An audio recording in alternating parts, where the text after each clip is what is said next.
Tobago. It is much more than music. It's an experience with a unique mix of spellbinding musical performances, island vibes, and mouth-watering local cuisine. It is the Tobago Jazz Experience 2023, and we are here live at the last event, International Night, and behind me on stage, one of our very own local acts, Kwa Kwa. Now, in this episode of Let's Talk Tobago, you are going to get highlights from Gospel Night, Seafood and Jazz, Jazz in the East, and of course, International Night. I am Davia Chambers, and this is Let's Talk Tobago. Cause the carnival sweet like Tobago. Hey, it's your girl Adana, and this is Let's Talk Tobago. The Tobago Jazz Experience also provides an excellent opportunity for local vendors to showcase their various arts and crafts, as you can see in this section here at the parade grounds of the Dwight York Stadium. But we're going to leave here to take you to the first event, the event that opened the Tobago Jazz Experience 2023 after a 3-year hiatus, Gospel Night, the Holy Land Experience at Shaw Park Complex. Thanks, Davia. This evening's jazz experience is all about praise and powerful worship. The performances and voices are sure to uplift one's spirit. There's a list of local and international acts like Positive, Blessed Messenger, who's on stage right now, and Jonathan Nelson. The crowd, as you can see, is just soaking up the atmosphere.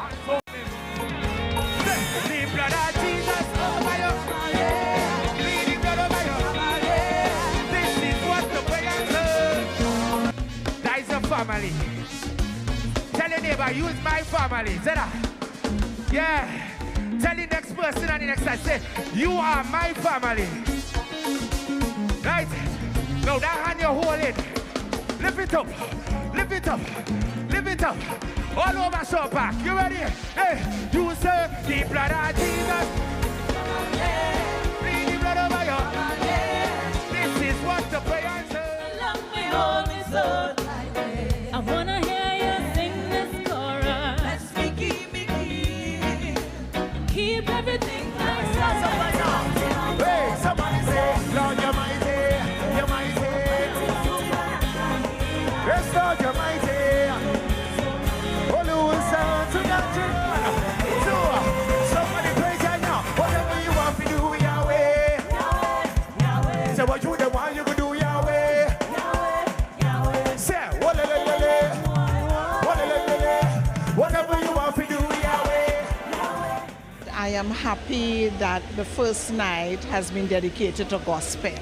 It is really rewarding, it's refreshing. My spirit feels renewed, and I am happy for this time of praise and worship. I really like that they add this to the whole jazz experience. I actually want to come out now. I believe that Christ should be the center of everything, so having the gospel event as part of jazz, you know, it's a really good initiative. I can't be the only one who's excited to call your name. Oh, can't be the only one who's a Christian. I know I'm not the only one that's interested in life and faith. Oh, but if that were the case, you would stay birthday. You want your kingdom come, your will be done, Lord. We will move out. Tell your neighbor, say move. If it don't look like Jesus, move. If it don't smell like freedom, if it didn't drop from heaven, choreographed by the Spirit. I've enjoyed them all. They all brought something different that I totally enjoyed. I'm outside, I'm dancing, I'm enjoying the praising. The performances so far are great. I'm really proud of what I'm seeing. And what do you think of, you know, having a gospel night as part of the whole Tobago Jazz Experience? Well, actually, I'm totally grateful for that. We were looking forward to this for years. Whoever came up with this, I'm really grateful and thankful. This festival has been in the planning for the last year or so, since February of last year. And one of the things that we insisted was that we start the festival off with celebration and praise. And that's why we are here tonight, to give the persons the opportunity who prefer to sing and dance and clap and glory to God the opportunity to be part of the Tobago Jazz experience on its return after COVID. I'm free to dance and sing, free to lift my hands and worship. Lord, I'm free. Woo! Lord, I'm free. Yeah, yeah, yeah. Free to dance and sing, free to lift my hands and worship. Lord, hallelujah. Say it. You have won. Hey! Oh, Lord, hey! I trust in you. Everybody lift your voice and say, I believe you are the God of me. It's time to dance. It's time to dance.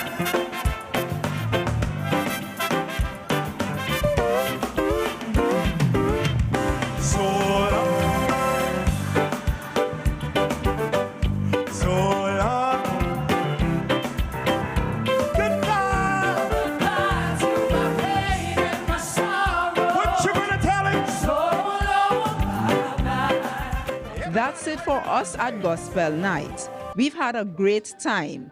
From the Shore Park Complex, I'm Amadara Mills for Let's Talk Tobago. How does seafood and jazz sound? A great combination, right? So at this time, I'll hand you over to Avian Parks at the Buku Boardwalk and the Courtyard for seafood and jazz, hosted by the Tobago House of Assembly for the first time. So while you enjoy those highlights, I'm going to sip on some coconut water. Hi guys, it's Avian Parks and I'm here at the Buku Courtyard and Boardwalk for the seafood and jazz. And it's going absolutely fantastic. Behind me, it's the sultry songs of Lynette Louis backed by the Kerouac Players. And we'll be bringing you some highlights from this event. It's the second event in the Tobago Jazz Experience, The Return. So stay with us.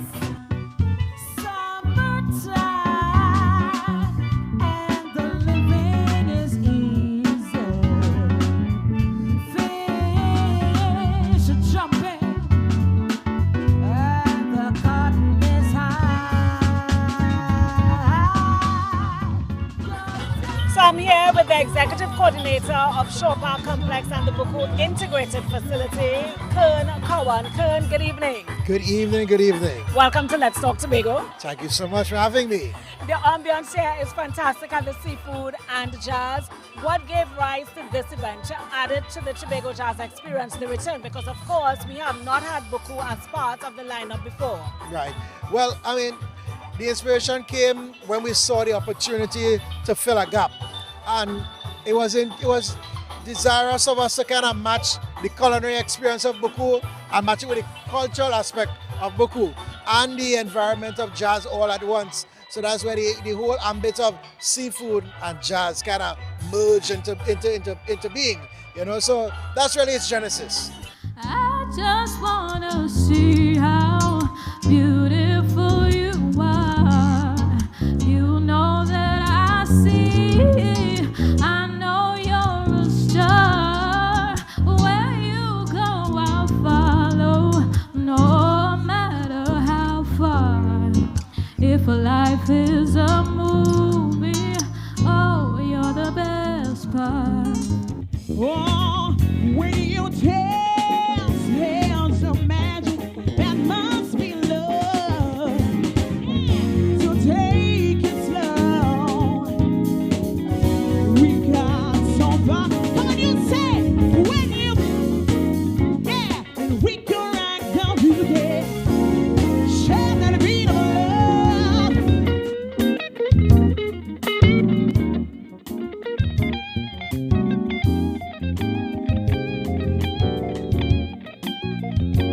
So just tell us how you're enjoying seafood and jazz down here at the Buku Courtyard and Boardwalk. It's a new experience, really. We are accustomed coming to jazz, but this venue, I don't think they had jazz here before. You know, and then you heard free concerts, but you wasn't expecting this level of, you know, professionalism, and the standard that is here is really great. I'm really enjoying it. I think, you know, the cultural landscape of Tobago is pretty rich. I came today and I'm really enjoying it. Still in my clothes from the plane. and I'm enjoying it. So, you know, I look forward to the rest of the weekend and hope that I can, you know, patronize the rich culture that is Tobago Jazz Weekend. Great, thank you. Enjoy.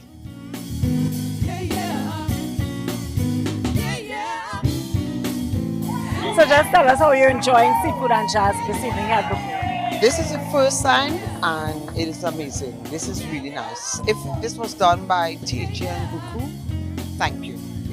You're most welcome. Thank you very much. It is so fantastic. You all need to have this every year for my birthday. You know, I am having a blast. I can't say that I did not have a great birthday this year. It was fantabulous. Great. I really love it. I'm coming back again. Fantastic. Well, we look forward to having you. Enjoy the rest of the evening. Thanks so much. Everybody wants to know what's going on with me. Now let you know, nobody live inside of my head rent free. Say loud, I'm living happy in a real life. I'm living happy in a real life. Say loud, I'm living happy in a real life. Tell the people if you never get me down. Tell the people if this ain't a funeral. We're having a very good time. Having a lovely time. And where are you from? I'm from South Africa. Great, fantastic. You're having a really good time. Music is good, food is banging. Amazing night. You can't stop me. The show is excellent. The food was great. And I'm looking forward in general to what is going to happen in jazz. All right. So far, things are going very well. Congratulations to the organizers. Yes. So I'm here to share some beautiful songs with you guys, and I hope you all enjoy it and, you know, end up dancing the evening away. So come on, let's go. And I just don't want not too much, never too much, never too much, never too much.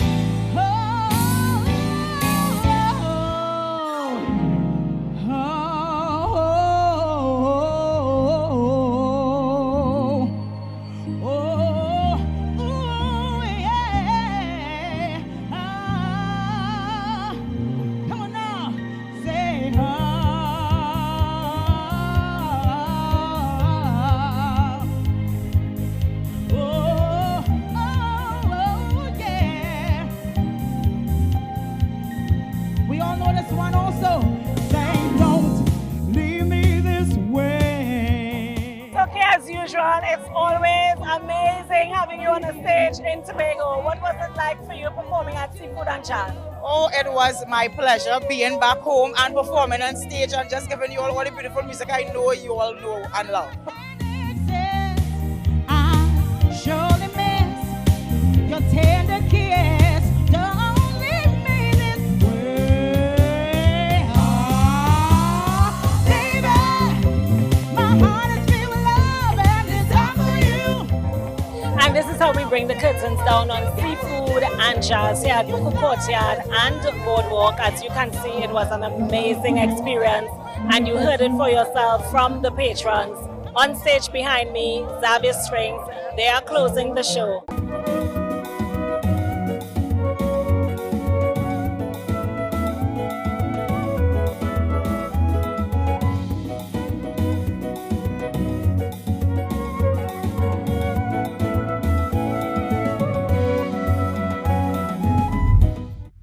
Didn't we tell you the Tobago Jazz experience is much more than music? It's an entire experience. When we come back, we have more highlights from the 4-day festival this year, right after these messages. Stay with us.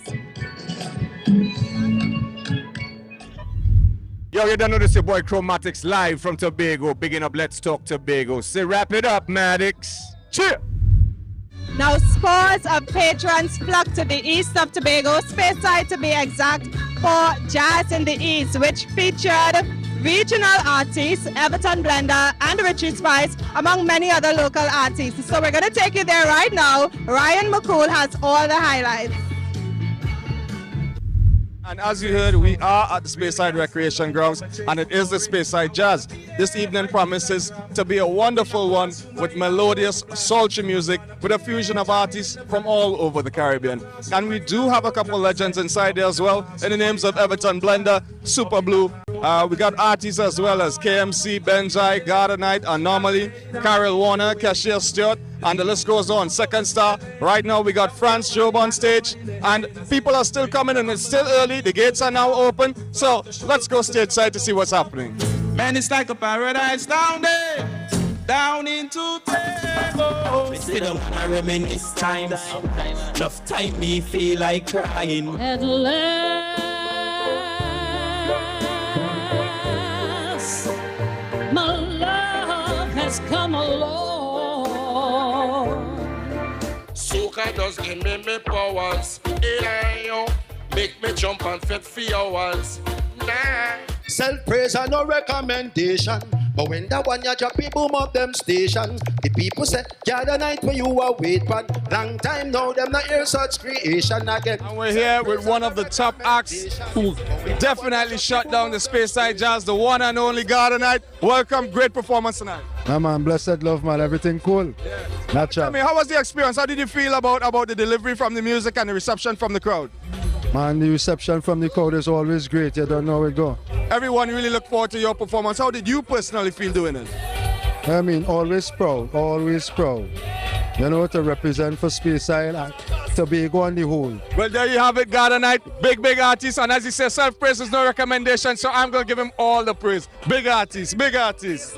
Blessings, man. Yeah.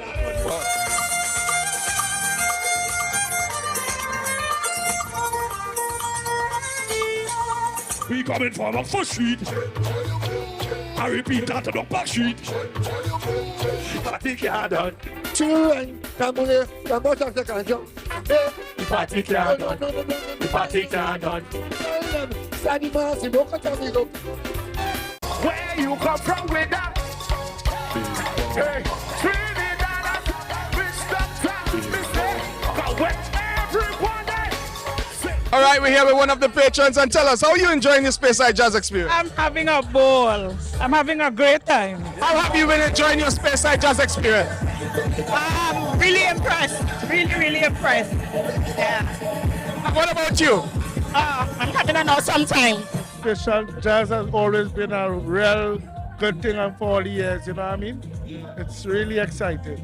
I love the ambience, the tranquil village of Speyside, bringing everything full energy. It's wonderful. So what are some of the performances you're looking forward to tonight? What are some of the acts you're looking forward to? Richie Spice, Everton Blender. Blend them, Everton Blender. And the roots and culture. Everton Blender. They don't know. We used to sing and dance, we never get no money. I was spreading good words to every goodie. Now me I spread it universally. There's a lot more you're gonna hear from me. Oh, you know, and that you're my I know that you are not bloody, so please make up your mind. Mankind, if a man do wrong and you do it too, Jah is gonna beat you for true. There's an unseen eye watching you. Any little thing that you do, you and you. Why?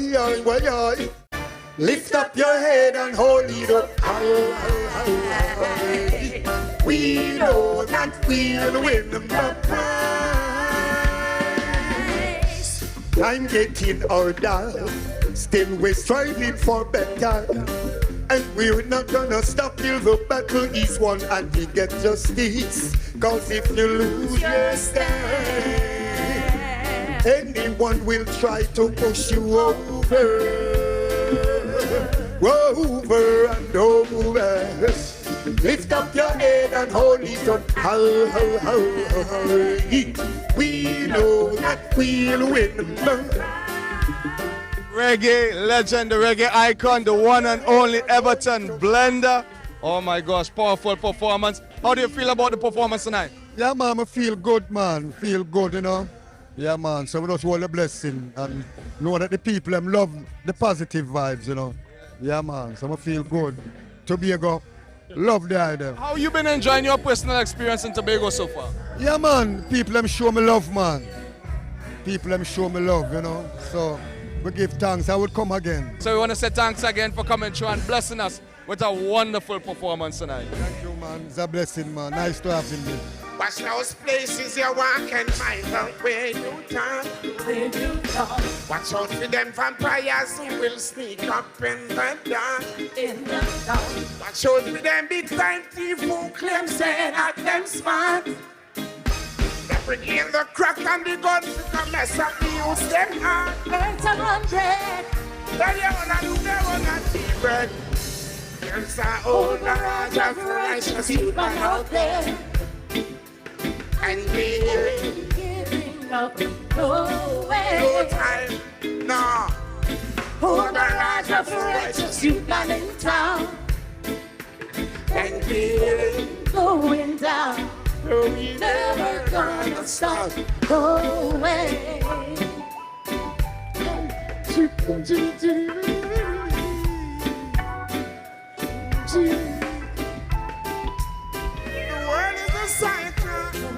And round, round and round. Everything around me is running in a circle.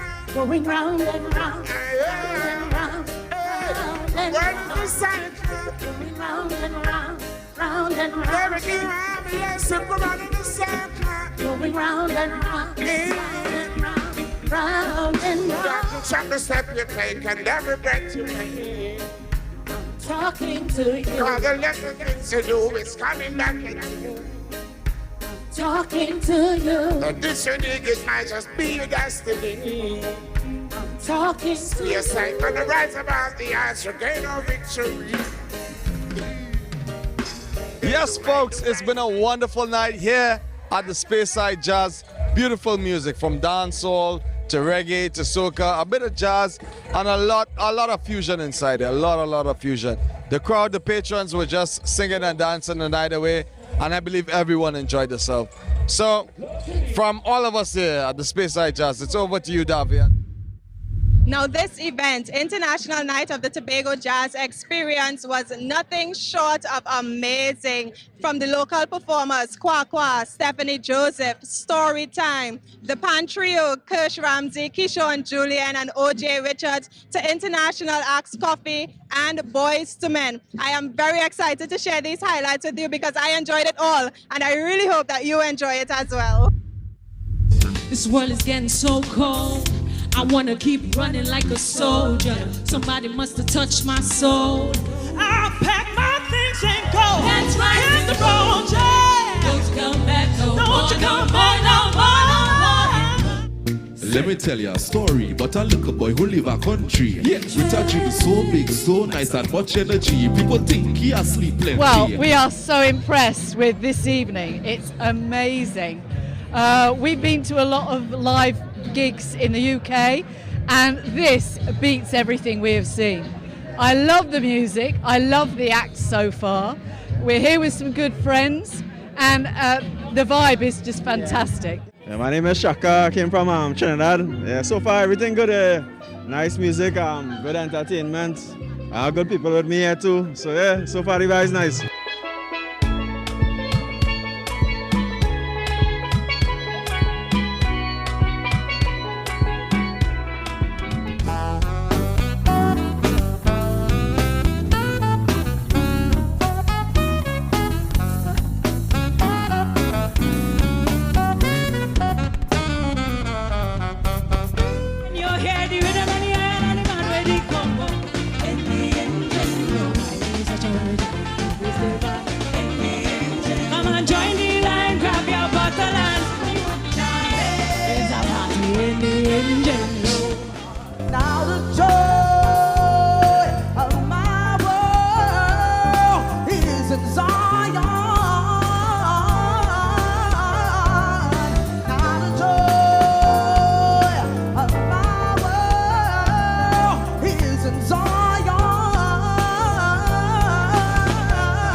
The response of the audience tonight is a perfect example. I feel like people are enjoying the music and are really supporting, so I'm thankful for that.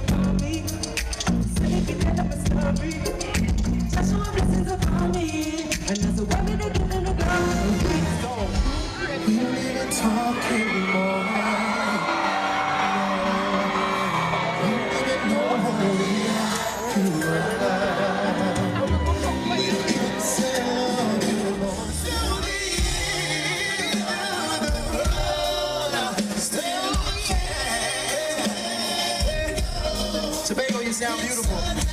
gonna break this music down, so please, can you send us off the right way? Tobago, everybody sing as loud as you can. Everybody, to the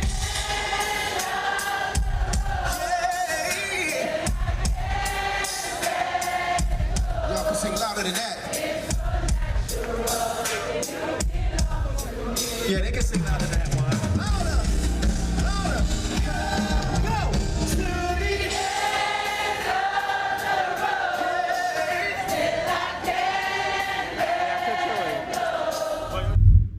We really wish it could last much longer, but this event brings the curtains down on the Tobago Jazz Experience 2023, a production of the Tobago Festivals Commission Limited and the Division of Tourism, Culture, Antiquities and Transportation. I'm Davia Chambers, and we really and truly hope you enjoyed this episode. On behalf of all of us at the Department of Information, Office of the Chief Secretary, Tobago House of Assembly, we wish you a safe and productive week, and we hope to see all of you again next year for the Tobago Jazz Experience 2024.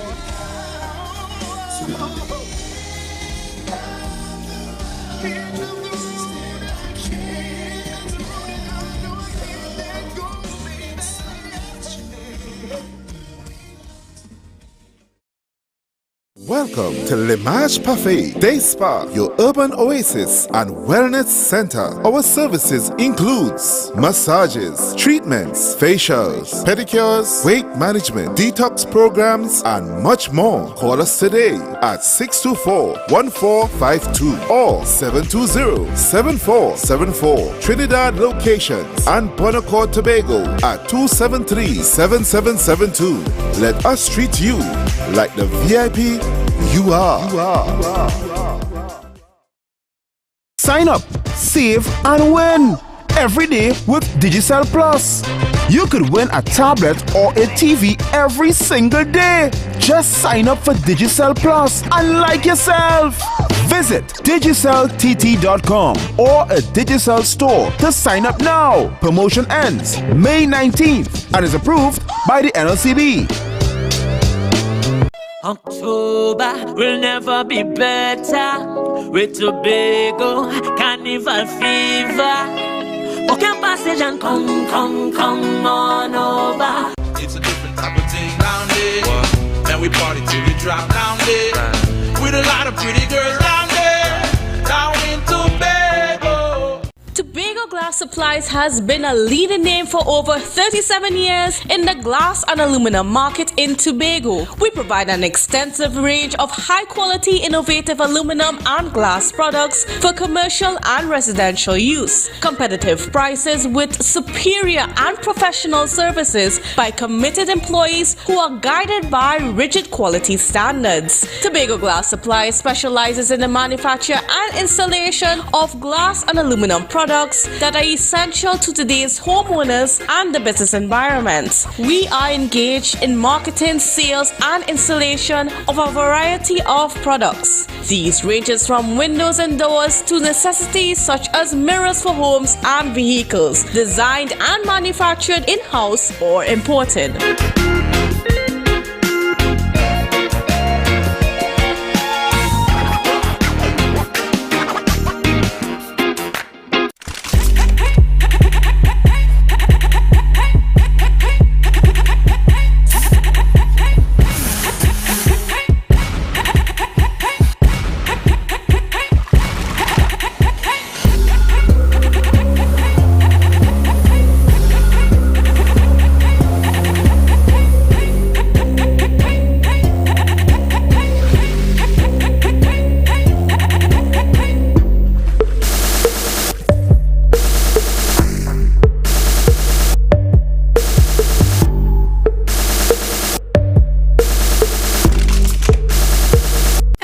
Security Services Company is the most advanced security service in Tobago. Ask about our cash and transit service. It's safe, risk-free, reliable, and timely.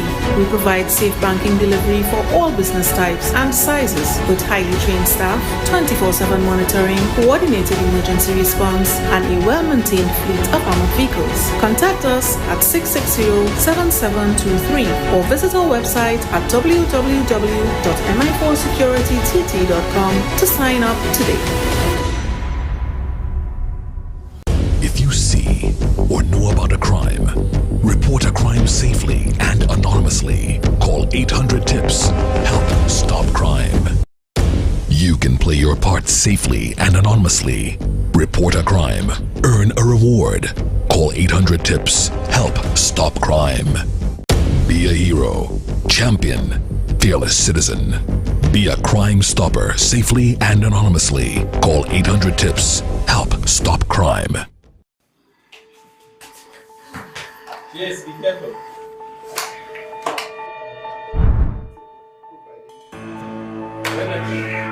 Honey, I feel I'm going to start to cook, yes, because these children are hungry now. Right?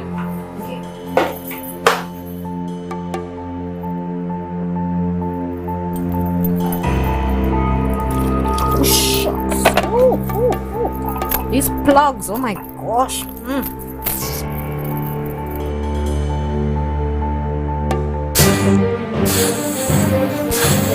Hey, Richard, hey, come from there, come from there. What's going on in here? Oh God, I should have buy service, boy. What would you do if this happened to you? Dial 990 in case of fire emergencies and always have a serviceable fire extinguisher ready and available at all times.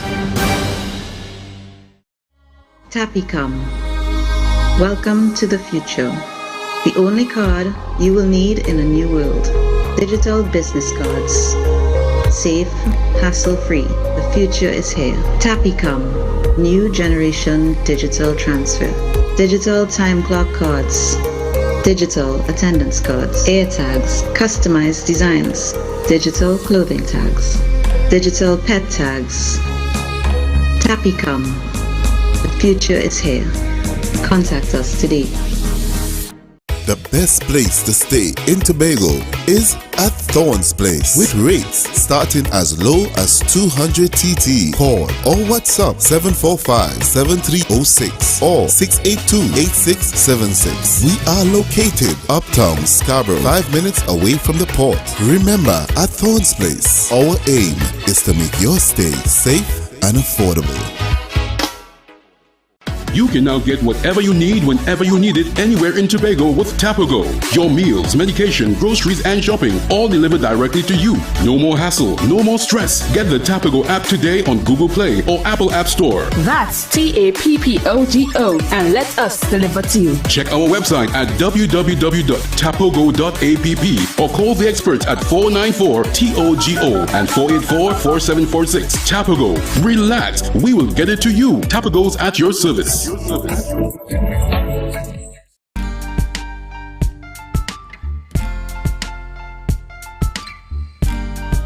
a smile on your face when you're moving from place to place. Good morning, good morning, morning, good morning, morning.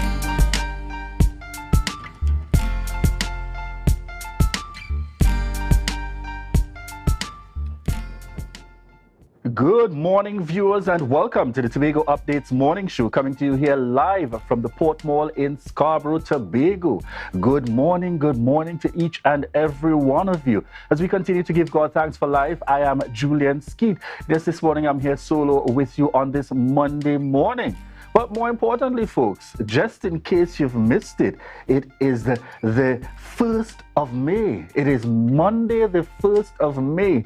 Some say marvelous May, some say spectacular May. What you do know is that it is indeed a great month that brings that life and center to the year. Yes, it's a birthday type of month, and therefore we look forward to those celebrations in and around all within this time period. We want to thank each and every one of you for connecting with us, those viewers within Tobago, Trinidad and Tobago, the region, and the world at large. It's the start of a new week, folks. Some of us were able to hit it off yesterday into the lineup, and we want to wish you a productive week indeed, a productive week wheresoever you make your contribution to the continued growth and development of this island and this nation. Viewers, at this point, we head on into our news in 90 seconds. Thank you, Julian. I am Candice Jackson, and here is your news in 90 seconds for Monday, 1st May 2023. Alarmed by recent gun-related homicides, Minority Leader Calvin Morris requested a meeting with newly appointed ACP Collis Hazel to discuss developing a crime plan. Morris stated that guns are dangerous weapons that end up in the wrong hands and endanger human lives. He blamed poor detection at ports of entry for guns sneaking into the island and wants more to be done to detect the importation of illegal weapons. He also called on the THA to urgently develop a crime plan to protect citizens from criminals. Meanwhile, Prime Minister and political leader of the PNM, Dr. Keith Rowley, announced his intentions to dismantle the Service Commission and reform it. Speaking at the PNM Sports Day in Tobago yesterday, Dr. Rowley blamed the Service Commission for many of the problems within the public service and the inability of the government's policy to be properly implemented. As a result, he said there were plans to demolish the Service Commission in 1 year and replace it with a better system for various sectors of the public service. And finally, leader of the Movement for Social Justice, David Abdullah, expressed concerns about the plight of workers in Trinidad and Tobago. He noted that many workers are in precarious positions after not experiencing a wage increase in many years, while having to deal with a 25% increase in food prices and 18% increase in transportation. He also noted that hundreds of workers were laid off from various large companies during the past year, while many others struggle to find a job to match their qualifications and skills. Abdullah accused the government of not doing enough to ensure the labor market was viable and sustainable with fair treatment of workers. And that was the news in 90 seconds. It is back to you, Julian. Thank you so much there, Candice, in the mix. Very interesting developments yesterday, Candice. It would appear that at what would have been the PNM's Family Day, Trinidad and Tobago, that some very, interesting announcements would have been made. It seems as if the address by the PM treating with the national issues was certainly a highlight coming out of that event. Certainly, many would have just expected them to just address the PNM membership, just, build some camaraderie and just an encouragement for the party. I don't think anyone expected him to speak about such matters. He also dealt with some of the racial claims that were coming out this week from one of the pundits in Trinidad, especially when it related to crime. And he warned them, not to go down that road, because that's a very dangerous road when you start, putting race in crime, actually putting race in anything. So, it was just really, really interesting. And the Service Commission announcement, that sort of came out of nowhere as well. Like we had no indication before that the Prime Minister was thinking of dismantling the Service Commission. And he gave a timeline. He said within a year. So it's very interesting. I find that these discussions always are interesting. I suppose it is timely now to speak to it, but the matter of looking at some of our systems that operate within Trinidad and Tobago, long overdue. Certainly long overdue. In terms of becoming a lot more relevant to how we operate in these days and these times. So interesting enough, we'd look out to see what the developments may be. Candice, I could not go on without mentioning the fact that it's the 1st of May, Candice. How do you feel about the month of May? The start of a new week, the start of a new month, Candice. I suspect Ria is missing out on this. It's a very good month, Julian, yes. So indeed, Candice, for us, this is the start of a month-long celebration. Certainly. We do it the right way, because to limit yourself to a day or week, folks, it's troubling in these times. You can never tell. Enjoy, really seek to celebrate. This is a birthday kind of month in May. Definitely. As we continue to give thanks indeed. Thank you very much there, Candice, and we're seeing all our viewers connecting with us on the live this morning. So let's give you a little insight into what will be happening on the Tobago Updates morning show in our rundown this morning. This morning we start the conversation. We get the conversation going this morning with Dr. Faith B. Israel. And this morning she'll be speaking to us in relation to the Tobago People's Party Mandate versus Manifesto, and she's here in her capacity as a member of the Tobago People's Party, so we look forward to those discussions this morning. Just before we continue, we're heading on into our birthday celebrations for 2023. for today, May 1st. All right, we get started on screen with Marsha Holder. All right, on screen, Marsha Holder celebrating a birthday today. And we certainly want to wish you God's continued blessings, Marsha Holder. And I want to take the time out just to say, certainly this is my sister and so on at church as well this morning. And, she started with the right kind of energy yesterday at church, indicating that we are treating with a marvelous kind of May, a spectacular May, a different kind of month that really brings balance to the year. And therefore, that's the energy which I was able to start with earlier this morning. And she starts us off in this May month of celebration. So we want to wish you God's continued blessings every step of the way. All right, and we send birthday shout-outs to Dr. Andre McSween. Dr. Andre McSween, as you celebrate your birthday, we want to wish you God's continued blessings. And these birthday shout-outs are coming courtesy KFC. Yes, on a screen, a very good friend indeed. And Ria, we are making sure not to miss this one in this year. Shout outs coming from Ria and I and the entire Tobago Updates family. On screen, we have Davina Nelson. And we want to wish you God's continued blessings as you continue to celebrate and to progress along that pathway in life. All right, we have Kizzy Daniel, and we're wishing you a belated birthday greetings, Kizzy Daniel. We trust that you continue to enjoy the celebrations. Yes, we have on screen one of our loyal viewers, Latoya Anderson. Latoya Anderson would have celebrated yesterday. And we want to wish you the very best and God's continued blessings. These birthday shout-outs are courtesy KFC. Kellis Winchester is a man on screen who would have also celebrated his birthday yesterday. And we want to wish you God's continued blessings. Do enjoy the celebrations. Birthday shout-outs to Neola Brasnell. We want to wish you a happy birthday coming from the entire Tobago Updates family. And this is Nana Kelly and views from in Nigeria. In Nigeria, we want to say thank you so much for the support for the Tobago Updates morning show and for connecting with us each and every day while you're out there continuing to represent us. Now, this young lady on screen, certainly very well known to us in the media fraternity and continues to make us so proud here in Tobago, standing out here in Trinidad and Tobago, Ayana Carter Brassey. And we want to wish you God's continued blessings, Ayana Carter Brassey, as you continue to celebrate. And she's on screen there with the man himself, Nana. Yes, our very own director here in the mix. We want to wish you God's continued blessings, Ayana Carter Brassey, as you continue to enjoy the birthday celebrations. This is your time out, so make the very best of it. All right, viewers, at this point, we're preparing to head on in to the segment this morning. But just before we head on in, we want to remind you that this is your opportunity to share the live.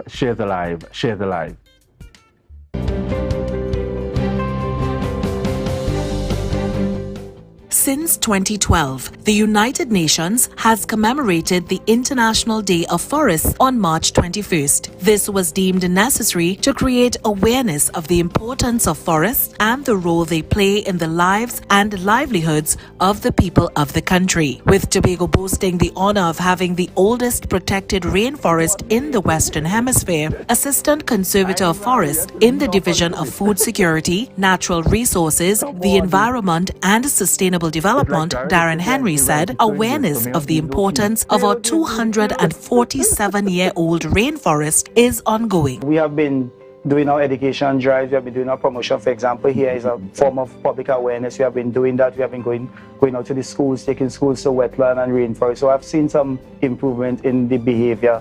And we have a number of people who, when things happen, they will call us. We call them confidential informers, CIs. Confidential informers who inform us of certain things, because a number of persons out there don't like what's happening, especially when season is closed or somebody's trying to thief a log from state land, etc. People will call us.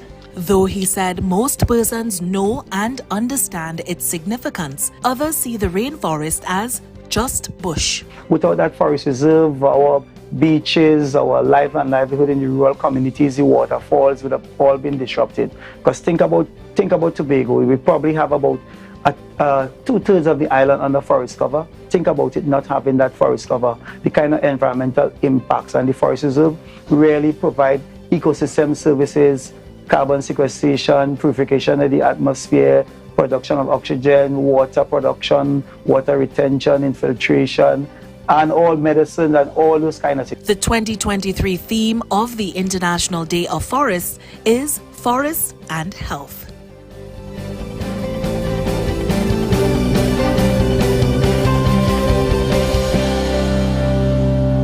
Good morning, viewers, and welcome back to the Tobago Updates morning show, coming to you here live from the Port Mall in Scarborough, Tobago. Yes, viewers, it's just about 7:14 a.m. And as we continue this morning, in the first segment with us, we have Dr. Faith V. Israel, Deputy Chief Secretary and Secretary with responsibility for the Division of Health. But hold up, folks. She's not here in that capacity this morning, but she's here as a member of the Tobago People's Party as we speak a little bit about politics and recent developments that have been happening in the local and national space with the formation or the pathway to forming this new political party here in Tobago, the Tobago People's Party. Good morning and welcome to you, Dr. Faith. Good morning, Julian. It is wonderful being here. Thank you for having me on this beautiful, what is it, a May morning? Yes. It's a May kind of morning. All right. As we get the conversation started, we want to delve right into things. The TPP, and we saw what would have been 2 meetings announced, official meetings that took place where there was a little back and forth in between one stating and person stating that's not what they anticipated from a launch, and then a clarity being brought saying, well, it was not intended to be a launch. So I want you to start by clarifying for us what has taken place thus far in terms of where the political party is at. Certainly. Well, we all know that we've been in tumultuous times. The last couple months for us have been pretty difficult. Coming out of all of the fiasco of last year, a group of supporters really got together and said, you know what, we recognize all you're so busy, as in you all, the assemblymen, the secretaries, assistant secretaries, you all have been busy taking care of Tobago's business, but we want the party politics thing to start back properly, right? So a group of them, we actually got together, a group of them got together and started to work through this process of what it would take to get a party from the ground up. So the meeting that we had, the first meeting that we had, that was really that group reporting to all of us. And when I say all of us, including me, including many of the others, saying, you know, these are the things we've worked on. We've worked on getting a draft constitution. We've worked on some of these names. People were listeners. Every day I was getting WhatsApp messages with proposed names for parties. And we were just sending them all to this group of people who were pulling them together. And on that day, we recognized, you know what, there are so many names, so many things are happening, so many suggestions are coming forward. And we were really happy that that is what was happening, because it really is a ground up. This is something that we're building from the ground. We decided at that point that we were going to have another meeting to have a vote. We had about 40 names were suggested, final names suggested. The group at that time said, okay, let us put together a 5-member team. That team will take the 40 names, bring it down to 5, and then we will come back another day and vote. Again, making this the most participatory process. I am sure we've never had a political party in Trinidad and Tobago where the people on the ground were the ones who decided, hey, this is what we call in the party. This is the symbol we're using for the party. These are the colors we're using for the party. And that is a process that is new to all of us. So that is what has been happening over the last couple months, where we saw those 2 meetings happening. So we now have a name, we now have an idea for a symbol, so we need to come back now with the actual symbol for the party. Tell us something. We see a similar strategy being used by the TPP that would have been taken on more recently in the internals for the PNM. In terms of not seeming to permit the media into every step of the way. Tell us about that direction in terms of this development process. Well, I kind of take umbrage to be compared with anything that those other people do. But what we did not want, and I want to use the example of the meeting, the executive meetings that we had in Roxborough. You know, we've been having those meetings. One of the meetings that we had in Roxborough was about a 2 or 3 hour meeting that we had in Roxborough. What we recognized coming coming out of those from the media perspective though were snippets, sound bites of a few of the exciting quote-unquote comments. And when you look at what was reported about what happened in Roxborough, it absolutely did not represent what happened in Roxborough. And what we wanted was to give our members, our supporters, an opportunity to be crystal clear, an opportunity to be honest, without themselves becoming memes or without themselves becoming these Facebook sound bites saying this is what happened. So we allowed them to be honest, and they were honest. They came and they told us exactly how they felt, but we wanted them to be in a space that was a safe space to do that and to not then become a national meme or a national soundbite coming out of those meetings. That's why we didn't allow the media to come in. All right, duly noted. One of the other areas that we want to look at, a determination as at the last meeting would have been taken. Is it in relation to one position only, or was there also an interim chairman identified? So we know that the current Chief Secretary, Fali Chavez Augustine, would have been identified as the interim political leader. Just tell us a little bit about that aspect. That is the only thing that was agreed on in terms of positions and so forth. We went into it. We asked, these are the options. This is the option. Do you agree with it? And the option was yes. We go in with Fali. Fali is we boy. We go in with Fali as interim political leader at this point, and we will build out as we go from there. So when we want to delve into naturally, there is a current back and forth again within the public space that speaks to the issue of you came in under one political entity, you then transformed, indicating that you were separating yourself, went on to become independents. Some indicated that we had to return to an election immediately by law. Soon enough, we all came to the realization, wow, this has actually happened before in the Tobago House of Assembly on a smaller scale. So therefore, there's no law dictating. But some still feeling on the ethical perspective that, you can't change hats while you're in the game. You came in under a particular mandate, under a particular kind of direction. I want you to give us a sense now based on where you're heading as the TPP. Tell us a little bit specifically to be able to answer the calls and or the concerns of those who speak to the issue of the mandate under which you came in versus some indicating, well, we don't even know if they're going to hold fast to that, and then if they do, how can they hold fast to what was a mandate through another party, but continuing to lead under a new entity? And that is why I'm glad that we're using the title mandate versus manifesto, because usually when political parties come to the people around election time, they come with a manifesto. They come with a manifesto. That manifesto usually says, this is what we as the political party is going to offer you, the people. Right? If you recognize, though, and I am speaking from the position of being the third candidate that was announced even in the THA election in 2017. Remember, I was on the ground with Mr. Duke. Mr. Duke was the first candidate announced. Melanie Roberts at the time was the second candidate announced. I was the third candidate announced for the 2017 THA election. If you recognize that we were doing something very different at that point, and that included using the term mandate, and we were very, very clear that we did not have a manifesto. We had a mandate. So what is a mandate? A mandate is what comes from the people. If you're seeing on the screen there, yes, that is what's for 2020. We had one for 2017, and it says national mandate. We have one for 2017, and we had one for 2021. And if you recognize, what it says is that what we did was really walk with the individuals who we were asking to represent. So we would go to farmers, and instead of us saying to farmers, this is what we will do for you, we said to the farmers, what do you want us to do? The farmers would say, for example, that we want, all we want to do is farm. We really don't want to hurt we head with the marketing and so forth. And if you recognize now, TADCO is now doing that contract farming where all you have to do is farm, and TADCO comes and takes all of the goods from you and takes it, and you don't have to worry about marketing, that kind of thing. The fishermen were saying, we have these issues. The business people are saying, we have these issues. This is what we want to do. And those are the things that we were taking to actually make this mandate. So it did not actually come from us, meaning Faith did not decide that this is what I wanted to do for health. But from speaking with health professionals, from speaking with people on the ground, we recognize that this is what Tobago needed for us to do for health. This is what Tobago needed for us to do for education and so forth. As a matter of fact, I have been going back through my emails and through my old files and so forth.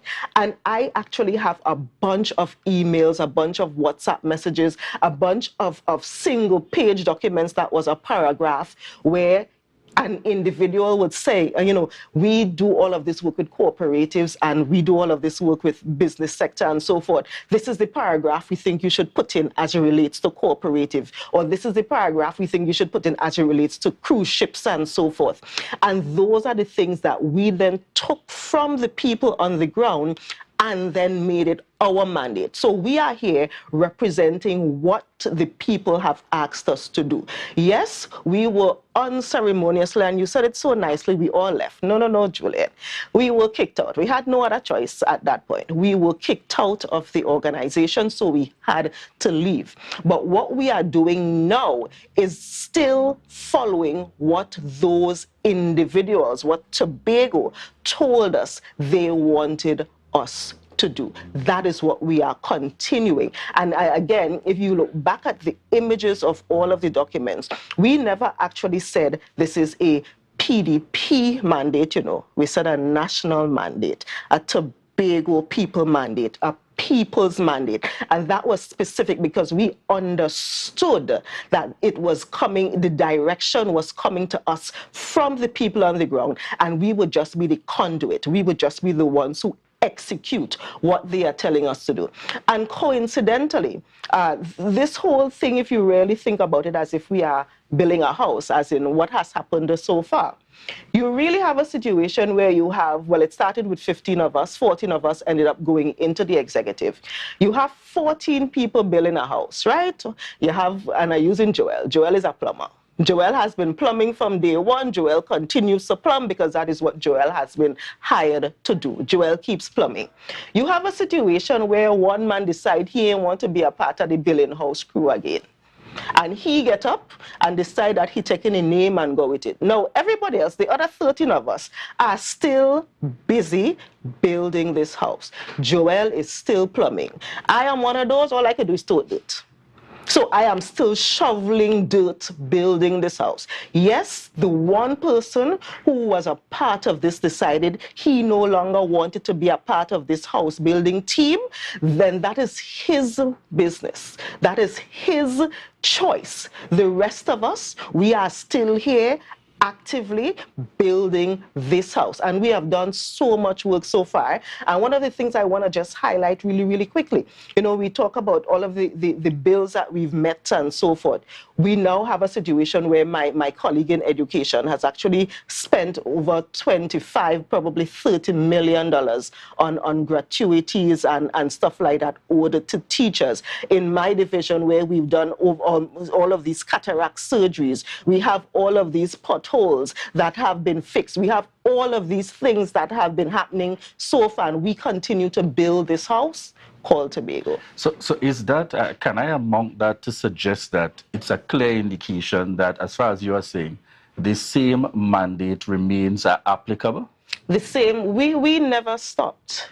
And if you really look back at that tumultuous period, October, November, December, if you recognize the chief sec in his wisdom led us, and he led us in a way that allowed us to keep working. We insisted that no matter what was happening on the political front, the party front, we still took care of Tobago's business. Yes, many of us at night, we were bawling our eyes out because it was painful, but we got up the next morning, put on our suits and jacket and tie and whatnot, and went to work and took care of the people's mandate, because that is what we were elected to do.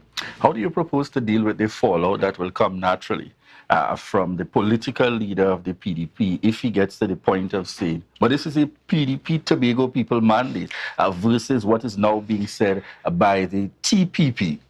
You know, that is funny because being the person who was there from since 2016, I could tell you without fear of contradiction that that person did the least amount of work as related to pulling these mandates together, without fear of contradiction. As a matter of fact, I could almost tell you that he probably hasn't even read the documents that he is talking about, that belongs to that he's claiming belongs to that particular party. Because you know what? We were the ones, Fali and I, Zia and I, all of us were the ones walking around, meeting with the farmers, pulling these things together. There are individuals who I will not call their names because they've never publicly said that they helped us, were with us 2, 3 o'clock in the morning just before the mandate is supposed to be launched, because we're begging somebody to do artwork for us. And literally 2 o'clock in the morning, we're going through, we have to cross that out, you have to add that it has to be released 8 o'clock in the morning. You know who was not a part of any of those processes? That gentleman. So I am not afraid of any possible noise that he's going to make, because he knows within himself, he honestly knows deep down within himself that he was not actively involved in this process, at least no more than any of the others of us who have been there and who are continuing to fulfill this mandate. A very strong statement there, Dr. Faith. But we want to get, just before, because time is certainly running out, just before you leave, we want to get a sense for the TPP. What can we anticipate next in moving this to the point of an established political party? Of course, quite naturally, we would anticipate heading towards the next general and Tobago House of Assembly elections. Certainly, well, we are heading towards those elections whenever they happen. Of course, we need to do the official registration. The registration requires us to have a symbol, and that is the next step in terms of us deciding collectively this is a symbol we are going to go for. At the last meeting, people threw up different ideas. We now have graphics people pulling those ideas together so that we could come back and vote again on, okay, this is a symbol we're going to use. We have a draft constitution that has already been prepared. People are there looking at the different pieces of it, and then we will do the actual registration of the organization. But again, it's important for us to recognize that those of us who are the assemblymen, those of us who are the secretaries and assistant secretaries, we are not the ones who are really pushing this. We are not the ones who are doing all of this hard work. The people, the supporters, the ones who are saying we need you all to get yourselves back together are the ones doing this. We are laser focused on ensuring that we fulfill the mandate of Tobago, while the supporters on the ground, these teams of people, are the ones helping us build this party from the ground up. The Chief Secretary has indicated to the Prime Minister that he should mind his business. The TPP is still in its formation stages. Tell me, can Tobago anticipate an election by the time the party has been registered, or is it that elections will only be called when elections are constitutionally due? That's a common language that seems to happen in the political world. What's the position of the TPP? And that was my official response to all of the media people who reached out. We are going to have elections when elections are constitutionally due.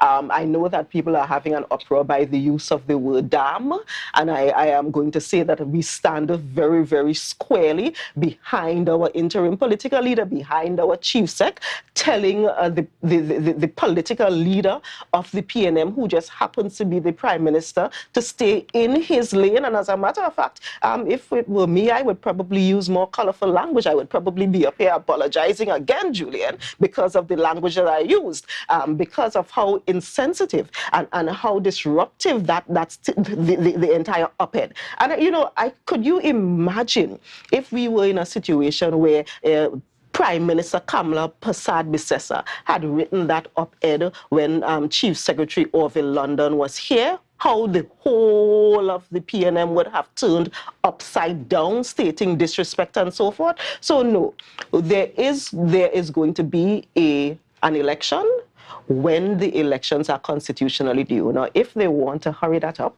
and want to give us the proper autonomy bill, that can trigger an election. So if we really want to have that conversation, we can have that conversation, Julian, with them, but when it is constitutionally due.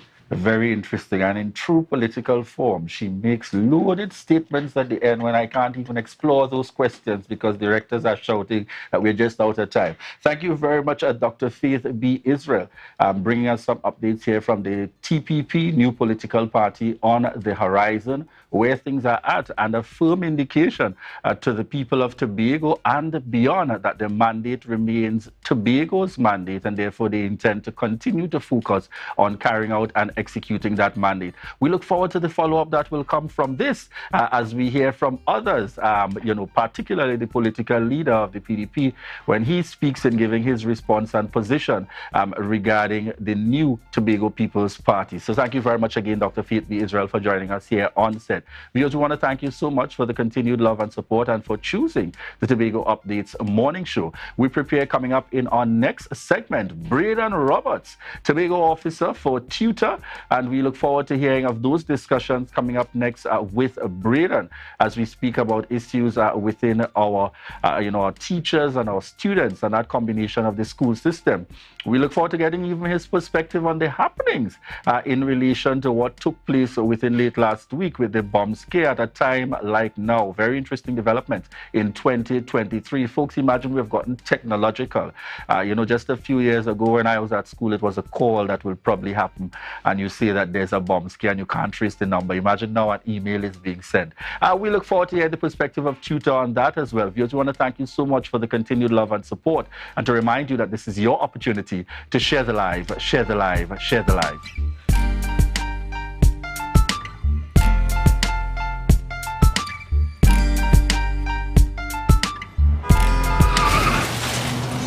Everybody only worrying. Never ever worry. Don't mind how things looking hard.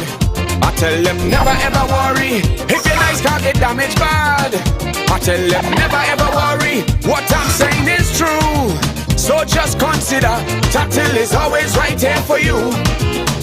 I tell them never ever worry. Don't mind if life make you sad. I tell them never ever worry. If your house get flooded out real bad, I tell them never ever worry. What I'm saying is true. So just consider Tatil is always right here for you.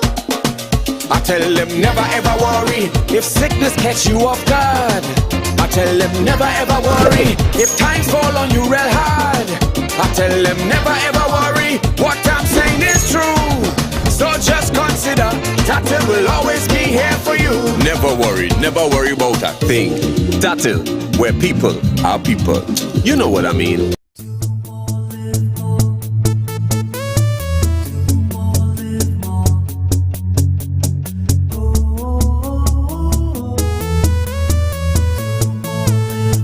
This is how it's gonna go.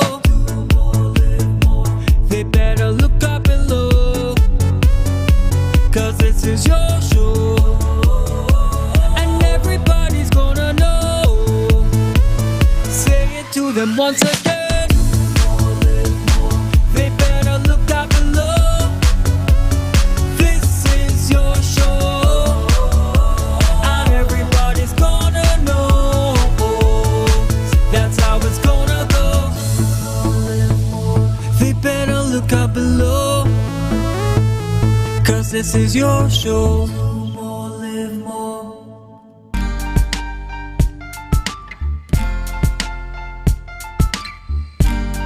Put a smile on your face when you're moving from place to place. Good morning, viewers, and welcome back to the Tobago Updates morning show, coming to you here live from the Port Mall in Scarborough, Tobago. Yes, viewers, welcome back indeed. We're coming to you here live from the Port Mall in Scarborough, Tobago.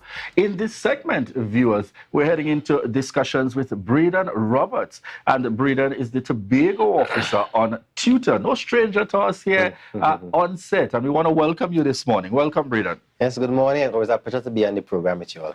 So this morning, I know we're focused on talking Tutor on unpaid increments and gratuity. But just before we dive into that area, I really need to get the perspective of Tutor in relation to the happenings, the very unfortunate happenings, I should say, late last week with regards to the bomb scare.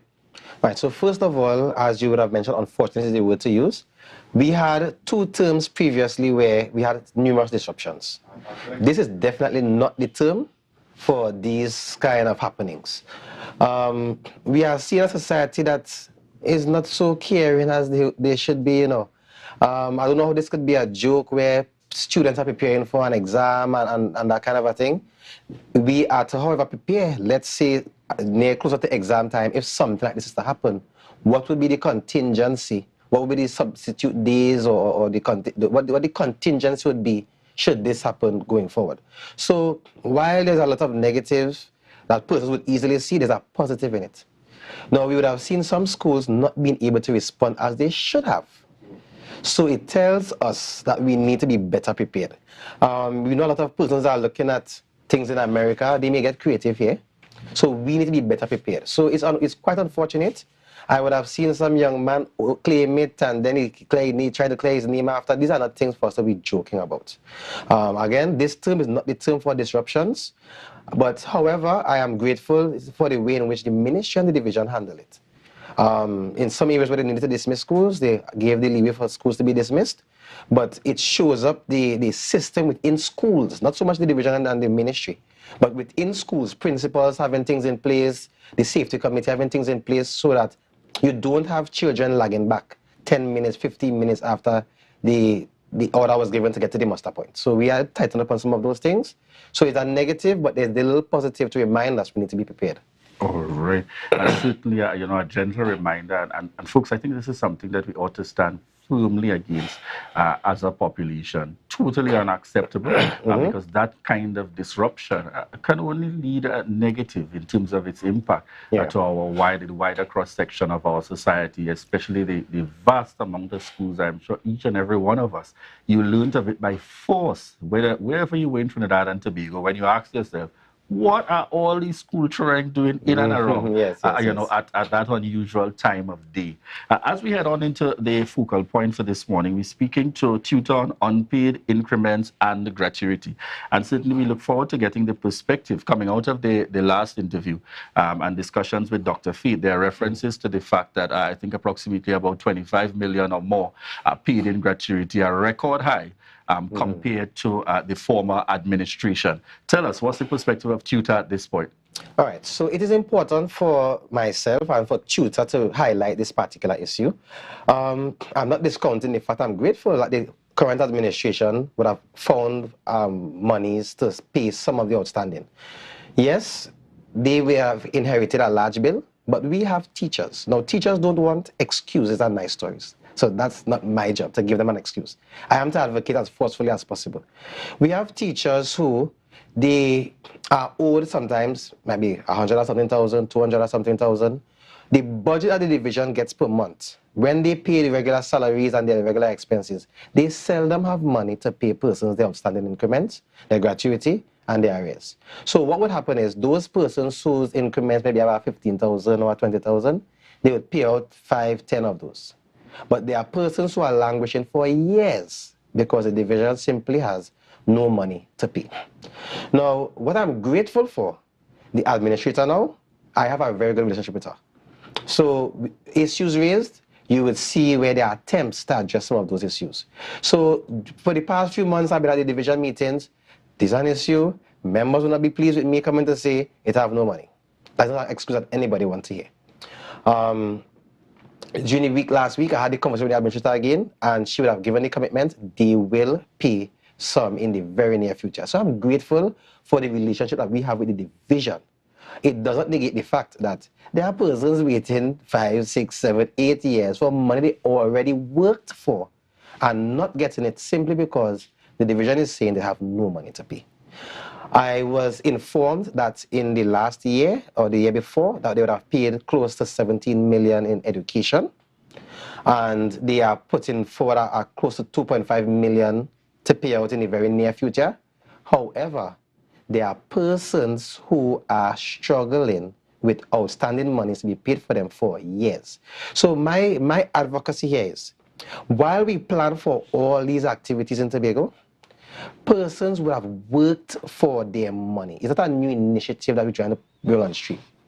We need to be able to clear up those things because these teachers facing the economic hardship that everybody facing. So when we have projects and we have contractors and so on, they being able to get their outstanding monies, we having events and we having artists coming in, and we have no choice but to pay these persons their money. We have teachers here waiting a long period of time. So yes, in terms of balancing the submission, I'm grateful for what they were able to allocate and pay, but there are too many teachers who are not going to accept from tutor the division of money, so you have to wait a year again or 2 years again. Tell us something. What does the overall, the figure that you're speaking to look like? Based on the conversations, after they pay out what they intend to pay now, they may need about another 6 million to pay outstanding. Now remember, each day or each week that the division approves or processes an increment, that joins the line. So it might be around 6 million now. In terms of HR, I want to give HR some commendation. They would have done a lot in terms of processing some increments in the recent past, upgrades and so on. So you have another list of persons joining the line, waiting on funds to pay. So part of my advocacy is that I hope that the interview goes wide-reaching enough, that the finance secretary, the chief administrator, they do the needful to advocate as strongly as possible for the finances, the funds, for the Division of Education to pay their outstanding money. If I could just make one more comment. There was a comment I made at the division meeting which caused a little unease. Now, when you owe me money and you keep in activities and inviting me for a plate of food, that is disrespectful to me, you know. Because if the neighbor have 10,000 for me and he have a birthday party and he invited me and he had no money to pay me, teachers not receiving that well. So teachers are at tutor because tutors are not doing enough. My job is to represent the members. So while I see the efforts of the division, it does not ease those persons who are waiting 5, 6, 7, 8 years for outstanding money. All right, tell us something, Braden. When we make the comparison, because the wider population looking on would make the point, because based on your estimations, just over about 30 million might have been outstanding, 25 of which would have been dealt with so far, and there's the balance of about 6 you're indicating. No, there are 2.5 to pay close just shortly, and then might be about, so it's about 8 something again. So how do you respond to the part of the population that will say, well, so far, it seems like teachers got a good grip of it, because you would admit, depending on where you sit in the society, your priority or your demand would be different. How do you respond to those that will say, well, teachers, you know, could bear a little bit more of the pain because some of us haven't gotten, you know, for those who might want more in the health sector, those who might want more as THA workers outstanding, etc. How do you respond to that in the context of, you know, a great majority of it, so to speak, being meted out to teachers thus far? All right, so this is not a political interview, so it's not a comparison to our last administration and this administration. No, I'm speaking about people in Tobago. So, for example, I sit in youth development. I feel that youth development should have more. If you're a doctor and you sit in the health sector, I want to be paid off all my monies at the same time. How does tutor respond to that kind of balancing act? All right. That really is the scenario that comes forward. This is my belief. You see, when you have your piece of the pie to get, you fight for your piece of the pie. I am not to judge if health got, if tourism got. You see, the teacher who waiting 10 years don't want to know my friend got, but I ain't get. Don't want to know that somebody, any other division got, and I ain't get. So those persons may be pleased to know that the list getting shorter, but they still ain't getting. And when they find money now to pay this grouping, because they didn't get the money before, but they dig deep and they got the money based on my understanding. When will the next tranche be paid? But the persons who are waiting long are those persons who money piling up so long now, it's not that easy payment. So it's not to compare if you get more than me. You owe me $10, I'm waiting 5 years, 6 years, 7 years. It doesn't matter how many other things you pay. I am still being owed my $10 at the end of 10 years, 11 years, whatever that situation is. So I don't want to compare what other divisions get. I say I give the division the commendation for clearing up some of the backlog. But if I don't come out and advocate for greater allocations, it will be comforted that we'll be paying some, so some could wait. Those who are waiting will not be a comfortable wait. As I will give the example, for somebody who had breakfast, they could probably skip lunch. If you finish for the morning, you can't tell them wait until dinner.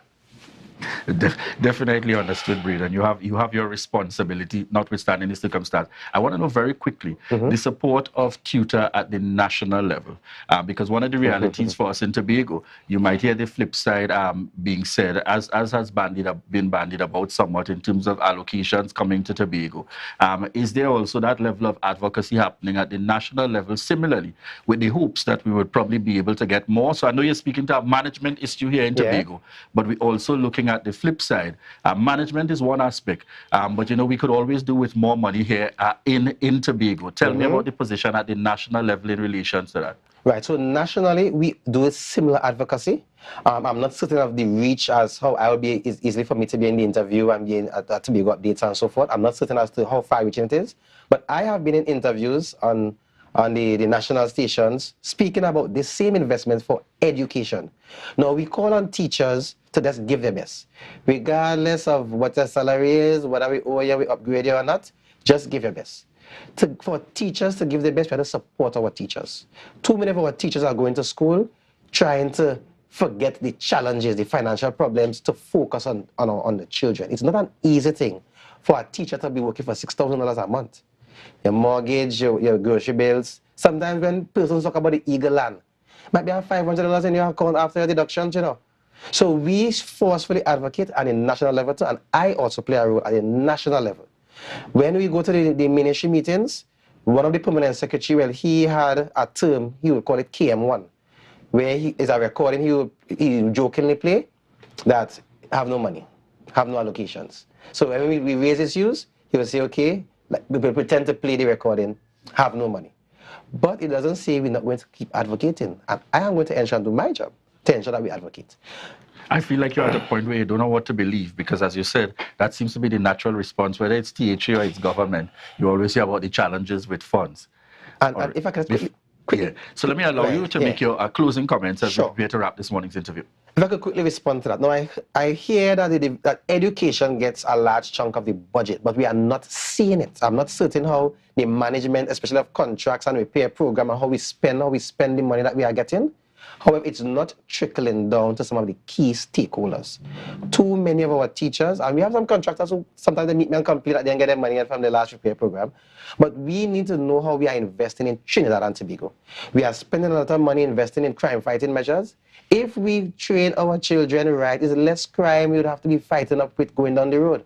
So we need to have a concerted effort. I have been advocating for a consultation with the business sector where we have adopt a school program, so at least we could ease the strain on the government so that we can be able to better manage the delivery of education. So yes, financing is an issue, and we have to play a role because too many of our teachers are frustrated with what is being offered to them. All right, thank you very much there, Braden Roberts. And I'm seeing some of the comments coming in. One says, I want this guy to advocate for me. And I'm also seeing some other comments coming in and feedback. So just in case you missed it, folks, because it came up within his conversation, as much as he's advocating, they're certainly not admonishing teachers or indicating to teachers that they should do any less. But they continue to emphasize and to enforce that teachers should continue to give their very best, even while they're advocating for more and to ensure that teachers receive what is due to them. Thank you very much, Braden Roberts, for joining us here on set this morning, giving us that perspective from Tutor as our Tobago officer, certainly representing us far and wide. Viewers, we want to thank you so much for the continued support and for choosing the Tobago Updates morning show. Coming up next, we have a Richard Ford, author and poet, as we speak to 22 virtues for you to pursue. We look forward to those discussions and remind you at this time that this is your opportunity to share the live, share the live, share the live.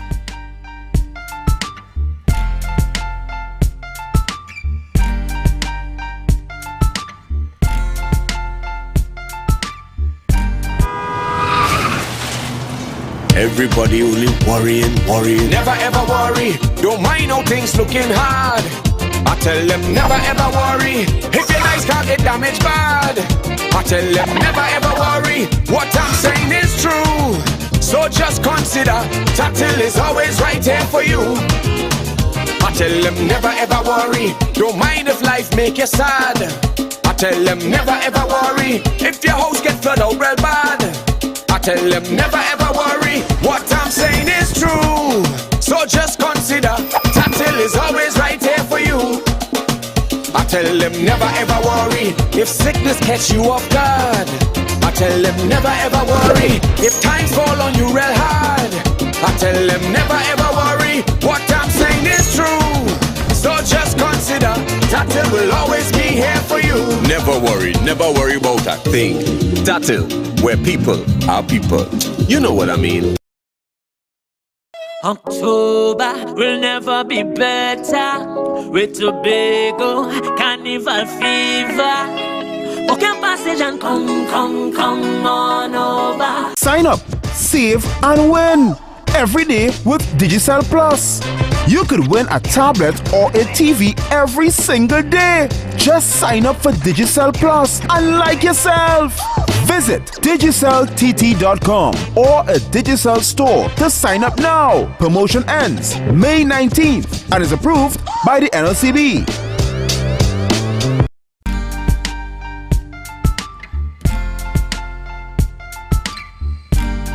Put a smile on your face when you're moving from place to Good morning, viewers, and welcome back to the Tobago Updates morning show, coming to you here live from the Port Mall in Scarborough, Tobago. In this segment, viewers, we're chatting with Richard Ford, author and poet, as we speak about 22 virtues for you to pursue. Yes. All right. Good morning and welcome to you. Good morning. Thanks for having me here. All right. So as we get the conversation started, Richard Ford, yes. I want you to start. Give us a little insight. A quick, who is Richard Ford? Okay, Richard Ford is a poet, right? I did a social studies assignment back in school, right? I was in like second form, Bishops I went to. And that assignment, I chose to do a poem for it now. And thereafter, my classmates called me Shakespeare, and I took my name serious, and I decided to actually get into poetry. And going forward, I decided to write my book. Very interesting. So from as early as possible, and it's important to take note of these things, that simply cued you and gave you that inspiration in terms of that's the direction that you want to go. Tell us in terms of the book, 22 virtues for you to pursue. I know you said it's not just a book. Tell us a little bit about it. Okay, 22 virtues for you to pursue by Richard Ford is actually a poetry book, right? It's a book of virtues, you know. We need some kind of guidance in life sometimes, you know, you feel like your soul missing something. This book is just some virtues that you would want to apply to your life, okay? There are virtues like hope, kindness, you know, forgiveness, love, patience, you know, things that anybody could want to acquire to be in life. What would have been your inspiration in terms of particularly this book? Okay. I want to do poetry in terms of storylines, right? I want to do books where I'm doing stories, but rhyming poetically. But I told myself I started with something simple.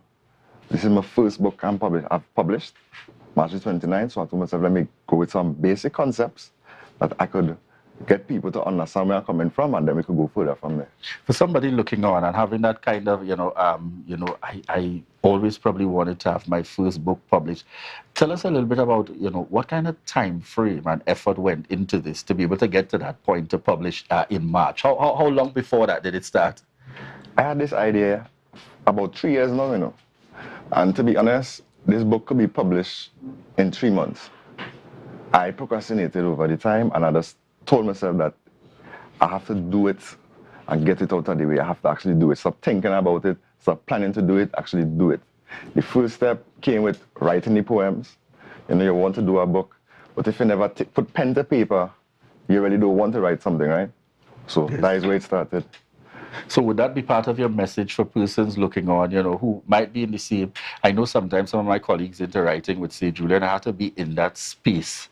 I have to be in that kind of headspace. I know you refer to it sometimes as procrastinating. What would be your advice, to persons looking on who may have a similar kind of aspiration, but really just thinking, just as you're saying, taking their time with it? Right. Try to be as active as possible. And in terms of, okay,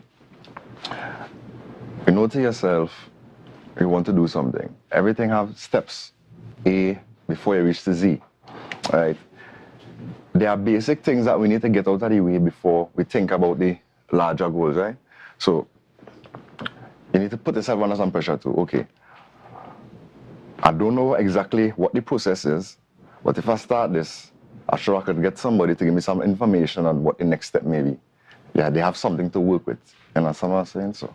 All right, excellent. Where can persons access this book that would have been published as at March of 2023? All right, this book is available online on Amazon, right? You just have to type in 22 virtues for you to pursue on Amazon and it will come up. Also, I'm working with education to get it into some high schools as well, maybe to be used with the moral education syllabus, right? Because that type of book. Type of book. Right, also, I want to get into Sharon's and Nigel Arkan bookstore and that kind of thing. So. All right, so you're working in terms of pushing it out there. And tell us very quickly as well, what cost does the book come at? The book comes at the cost of $120. All right. So 120 TT.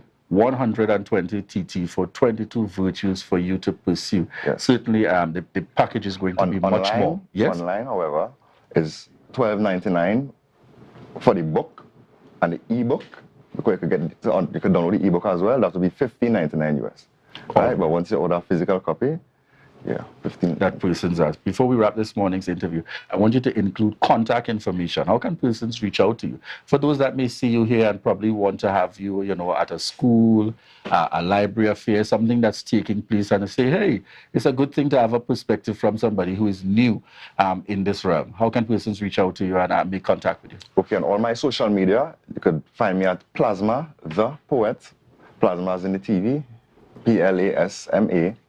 THE Poet 868, right? I'm on Twitter, Instagram, TikTok, all the social media. You could find me there, Plasma the Poet 868. All right. In closing, Richard, your words of encouragement to all looking on. All right. My words of encouragement to anyone looking on is challenge yourself. Get yourself accustomed to being in a situation where you're forced to do something out of the norm.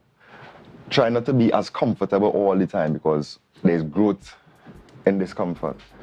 Sometimes you need to shed off certain things just for your progress to happen. So challenge yourself. Excellent. And I'll add in here, and remember to get yourself a copy of the book. All right.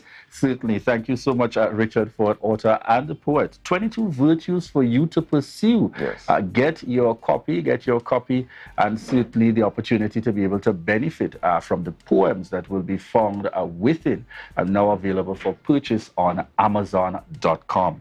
All right. Yes. Thank you so much, Richard Ford, for joining us here on set. Because we want to thank you. We want to thank you so much for the continued love and support. And more importantly, we want to thank you for choosing the Tobago Updates morning show each and every day. All right, we look forward to connecting with you tomorrow. But just to remind you folks, before we head on out, we want you to stay tuned as we head on into Tobago Notes and then straight over to GMT. All right, so take care folks and have a great day. Bye-bye.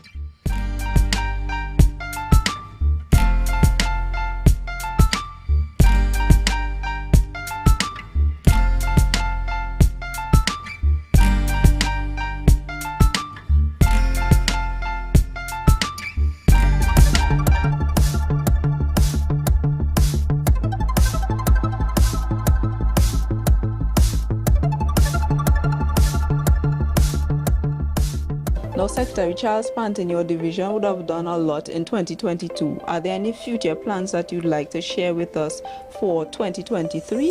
Yes, we have several plans. Some of them would just be a continuation of what we started in the last fiscal.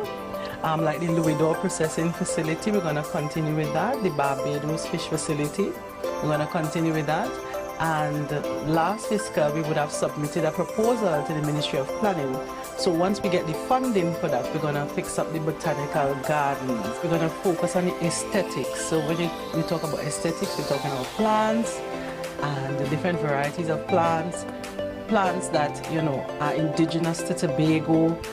And we really want to beautify the area, not only in terms of plants, but also in terms of infrastructure. You want to be able to, bring your family there, have a picnic, maybe have coffee at a coffee shop, and of course the fencing we like to transform. Right now the fence is all rusted and falling, so we want to introduce some art. All right, so we'll have a lot of upgrades being done on the compound. We already started with one of the units, the buildings there. And that will continue once we get the funding from the Ministry of Planning. You would have just highlighted the mega farms. That's a very interesting kind of concept for the island of Tobago. You want to tell us any little bit about that project? Okay, so under the Special Purpose Company, TADCO, the Tobago Agribusiness Development Company, as I mentioned earlier, it's a separate entity to the division, so it's a profit-making entity. And building out the mega farm, you would want to do some of the groundwork before. So we started out by building capacity in the poultry farmers. So that is why we have the poultry contract initiative where we give the chicks and the feed for free. And we are hoping that lands will be given out, a lease arrangement, a contractual arrangement given to farmers so that they can more or less engage in agricultural production. In my division, we like to work as a team, and as a matter of fact, I encourage it because, I mean, you need the expertise of everyone to be on board with every project.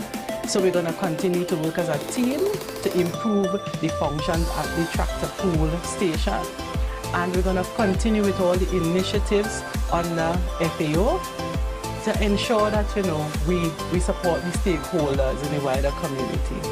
Yes. Now, when you indicated FAO, some persons may not know what that organization is about. Just tell us the full name of that organization and what are some of the key, just probably one or two of the projects that you'll be collaborating on going forward.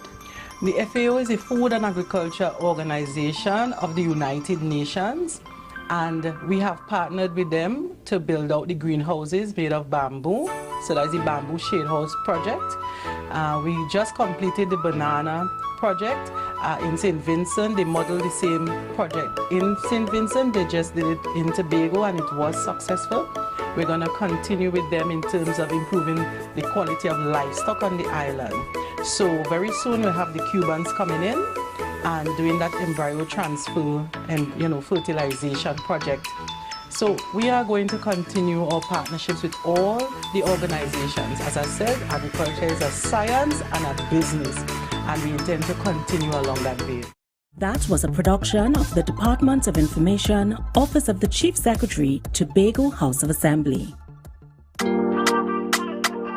Yeah. Hey. Tobago updates. Good morning, Tobago. Welcome to Good Morning Tobago on Tobago Updates, your source for current affairs in Tobago, Trinidad, and the region. With the perfect conversations to complement your morning routine, I am Candace Jackson, and let's get started with the news in 90 seconds. Alarmed by recent gun-related homicides, Minority Leader Kelvin Morris requested a meeting with newly appointed ACP Collis Hazel to discuss developing a crime plan. Morris stated that guns are dangerous weapons that end up in the wrong hands and endanger human lives. He blamed poor detection at the ports of entry for guns sneaking into the island and wants more to be done to detect the importation of illegal weapons. He also called on the THA to urgently develop a crime plan to protect citizens from criminals. Meanwhile, Prime Minister and political leader of the PNM, Dr. Keith Rowley, announced his intentions to dismantle the Service Commission and reform it. Speaking at the PNM Sports Day in Toko yesterday, Dr. Rowley blamed the Service Commission for many of the problems within the public service and the inability of the government's policy to be properly implemented. As a result, he said there were plans to demolish the Service Commission in 1 year and replace it with a better system for various sectors of the public service. And finally, leader of the Movement for Social Justice, David Abdullah, expressed concerns about the plight of workers in Trinidad and Tobago. He noted that many workers are in a precarious position after not experiencing a wage increase for many years, while having to deal with a 25% increase in food prices and 18% increase in transportation. He also noted that hundreds of workers were laid off from large companies during the past year, while many others struggle to find a job to match their qualifications and skills. Abdullah accused the government of not doing enough to ensure the labor market was viable and sustainable with fair treatment of workers. And that was the news in 90 seconds. Well, viewers, it's Monday morning and we're getting things kicked off pretty busy this morning because we are going to be speaking with the new head of the Tobago division of the Trinidad and Tobago Chamber of Industry and Commerce. And that is Mr. Curtis Williams, who was recently elected to the position. Good morning and welcome to you, sir. How are you doing? I'm pretty good. I'm welcome to the Tobago Update set, and morning to all of our listeners and viewers. Certainly great to have you here this morning. Now, first of all, you've just accepted, well, just been elected to the position for heading, the Tobago Chamber and so on. Let's go with what are your intentions? What are you looking forward to doing? What are your visions for your term in office? Okay, great. First of all, I'd just like to express thanks for our outgoing chairman, Ms. Diane Haddad, who have done human service for us here on the island for the last couple of years. We have a new management team in place, and such team is directed by and managed by Curtis Williams, myself, the chairman, Demi John Cookshan, the vice chairman, Lisa Cookshan Simon, the secretary, Kay Townsend, assistant secretary, Dr. Shepard, tourism and airlift. He's responsible for tourism and airlift. She's one of our committee members. Paula Stoll, she's responsible for events and fundraising, another committee member. Ken Jones Jr., he's responsible for security. Janet Parks, she's responsible for business development. And Natalie Mahavir, she's responsible for environmental. And that's our exciting team to take us through the next 12 months in Tobago. Great. So what are one of some of the things that you have up on the agenda?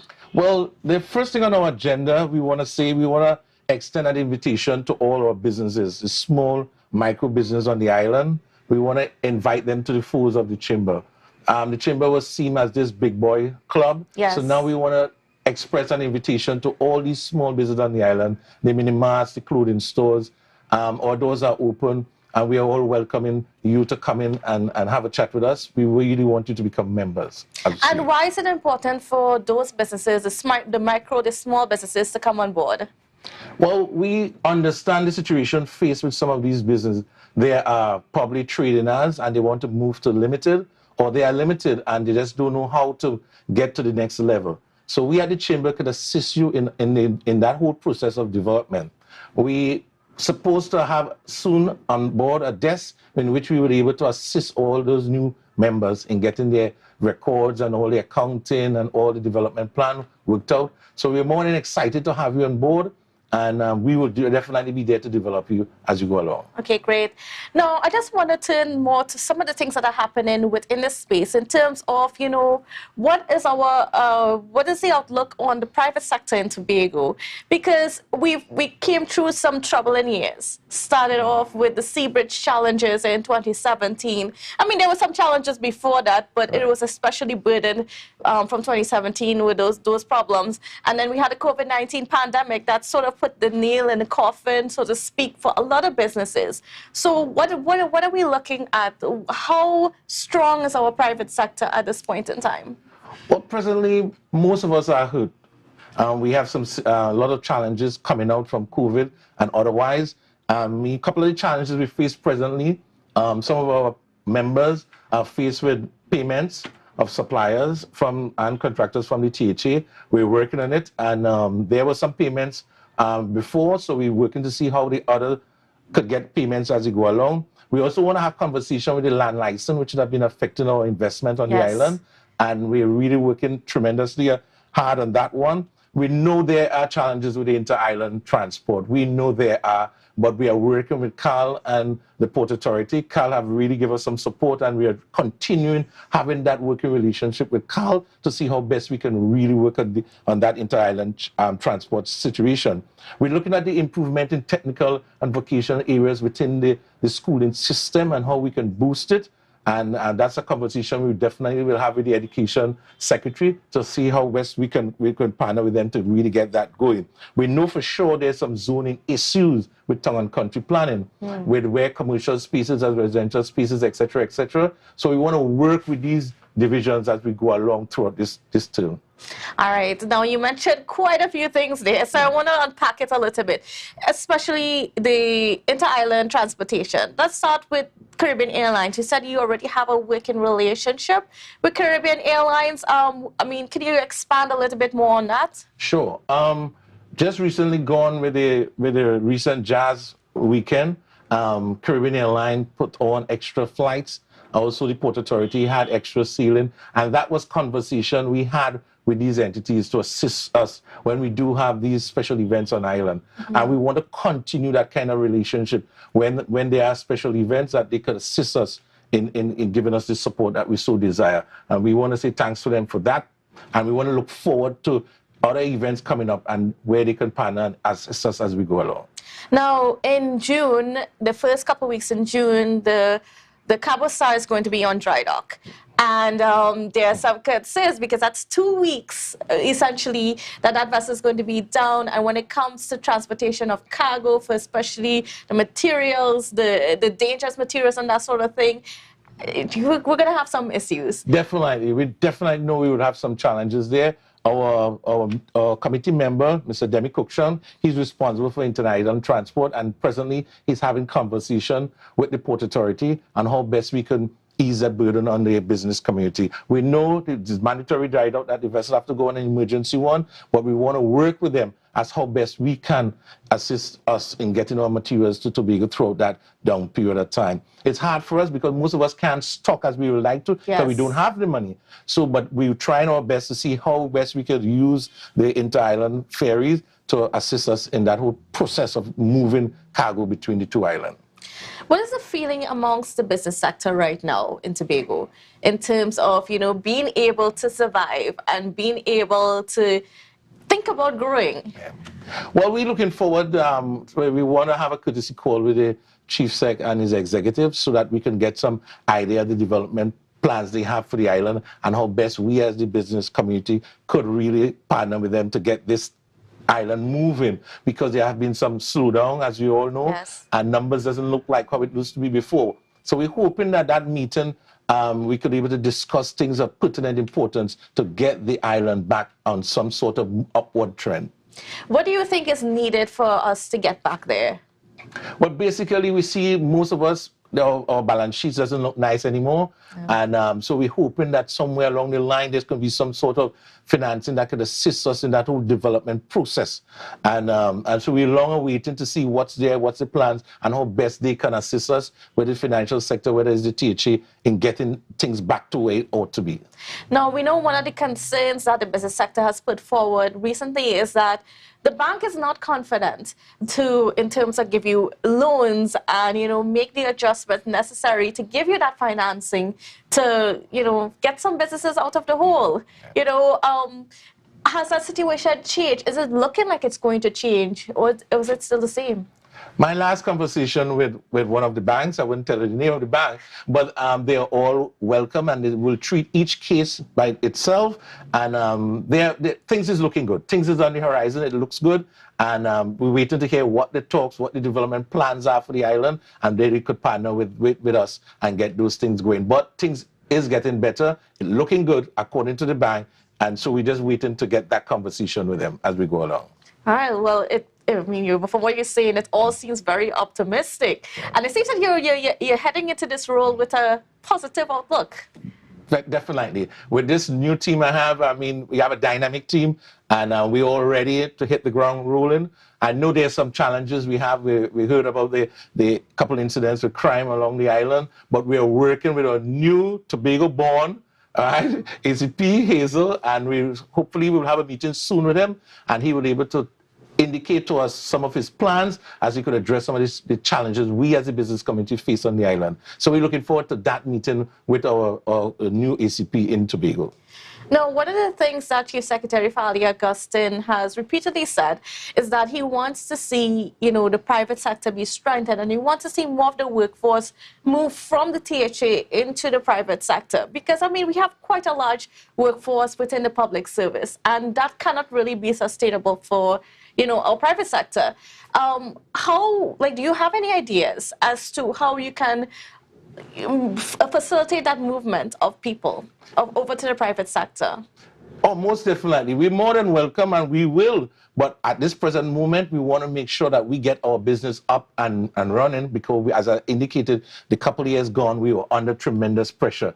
So once things look positive, and in terms of the plans that the THA have for the island, and we can really get in there with our finances, I think things will definitely make a shift where we can now take some of that labor and bring it across to us as the private sector. So we're looking forward to that. When it comes to some of the contractors and suppliers in here in Tobago that are owed, millions of dollars. What's your thinking behind, trying to mitigate that or trying to find a way for those payments to be made? Because of course it has to be balanced with the fact that you only get a certain amount of money from central government. It's a little bit tricky as to how do you pay these outstanding bills that have been there for several years in some cases. That's correct. And I know, as I indicated, the technical team in the Assembly have been working very hard to assist us in some of the payments. Mm-hmm. And I continue giving them that support to assist us because we really need the funds. We know for sure, yes, we will get our monies, but we don't know when. But we know for sure it's forthcoming, and we so, again, give them all the support in which to get it going, because there were some funds released just recently. Some of our members did get some payments, which was good, and we appreciate it, but we're looking forward to the other set of payments that will be forthcoming. You also mentioned earlier the Land License Act and the challenges that pose for Tobago. Yeah. Now, the Chief Secretary did indicate that, it was something that he would consider when he was on the campaign trail. However, ultimately it's the Parliament, the Minister of Finance, that has to make that decision. So, and this is something that's been spoken about for years, for over a decade, the need to change this. However, nothing has been done. What different are you going to do this time around to convince the Minister of Finance to do the necessary to change the Land License Act to allow for investment? Well, Candice, we start the conversation, and this is the first part of it, the conversation being out there in the space that we're having challenges with it, and we want the THA to echo our sentiments, and then we will now move it to the next level. But the conversation have started, and we are welcome and excited about that aspect of it and starting the conversation. Now, when you say the conversation has started, what direction are we looking in? Because, there is, you can't completely remove it. There needs to be some level of control so that, foreign investors don't all come rushing in here and, buy up all the land. What are your proposals as to how you can make this work where there can be less bureaucracy that is discouraging to the foreign investors? Correct, and you said it. There is a conversation we need to have with all the stakeholders. So we need the bankers on board, we need the real estate brokers on board, we need all the players and stakeholders within that whole process of the land license, and there the conversation will be started at that stage, and we will now see where we can go, what aspect of it is hindering the development, and then we will be able to tweak as we go along. But it's something that has been bothering us for quite some years now, and someone need to do something positive about it because it really have an impact on our foreign investment. What would you like to see it look like? Well, basically, once you have the necessary players on board, we have the real estate agents, some sort of the committee that forms to get the process going. They will all understand how it is, and then we will definitely will have some things worked out as we go along. But the idea is to have the real estate, the stakeholders on the committee that could assist the technocrats in the process so they understand what's really happening and not just a plain brush as we have it right now. When it comes to, zoning of Tobago, the island and stuff like that, and, the areas that we should have for development, back, I think it was in 2013 or thereabouts, there was a proposal to have a couple areas zoned for development. That never really came into place. It was spoken about in Parliament and so on, but it never really happened. What are your proposals in terms of how we treat development on the island? Well, that's critical because right now we're seeing where in residential areas there are commercial buildings and commercial activities and vice versa. So we want to make sure the island is properly zoned. Folks must know exactly where they fit in and where business can be and so forth. And that's some of the challenges we have. So that conversation will take place with Town and Country Planning, the THA, so as how best we could partner with them to get that part going, because right now there are numerous challenges where businesses operating in residential areas and the residents is feeling oppressed about that, and we're trying to work on that to get that zoning worked out. it had been a conversation in this space, and we really want to see how best we as the chamber could assist in that process, because it really hampering us as we go along. Now, of course, I mean, if we had to have the zone and then we have to have certain restrictions as to where businesses can develop, it means that some of the businesses that exist right now in those residential areas have to move. Do you have any proposals, any plans, or any ideas as to how do you facilitate that to, I guess, mitigate the impact, the negative impact that might come from a move? So all of that answers will be coming out of that conversation we're going to have with the THA and the respective division, because it is important that when we have to move these businesses, we put them in the rightful and respective areas that is within the zoning of the Tongue and Country planning for the island of Tobago. Have you been able to speak with the Chief Secretary yet, or any members of the THA? No, we haven't had the opportunity, but we're hoping soon we will have that conversation with the Chief Secretary and his executive. We expect that letter to be dispatched sometime today, and we are asking, come, let's please have a conversation with us as a business community. We really want to have some sort of really meaningful dialogue as we move forward. Now, I also want to speak to the national body of the Trinidad and Tobago Chamber of Industry and Commerce. We also had a change there. We have Ms. Kiran Maharaj, leading this as well. And there seems to be a change throughout the whole body. Now, what is your relationship like with the national body? And, how will that help in terms of making sure that you can get the listening ear of the government and you can convince the government to do certain things that will benefit the businesses of Tobago? Well, I'm glad you raised that point. It was indicated by me, we have an email sometime last week, that both the president and the CEO would like to visit us at our first general meeting, which will be the third Tuesday of this month. And they will be there. We will have a small executive meeting prior to our general meeting, and we will be able to discuss, because we want to forge that relationship with Trinidad at the bigger body. And that was a really good step, that the initiative that the chairperson, the president and the CEO took to really help us forge that relationship, because there times gone by, we were a bit distant. Yes. Tobago hurting and Trinidad was just there. So now as we see a new team, new blood, and the relationship has been forged, and it's just going to be just excellent. This term is really going to be exciting. So we look forward to all the other business. We're asking all the small, micro, the hairdressers, all these small businesses on the island, please come have a conversation with us. We want to make you part of the chamber. The chamber is not for the big boys. The chamber is for all business. And we definitely will assist you to move from that micro stage to small.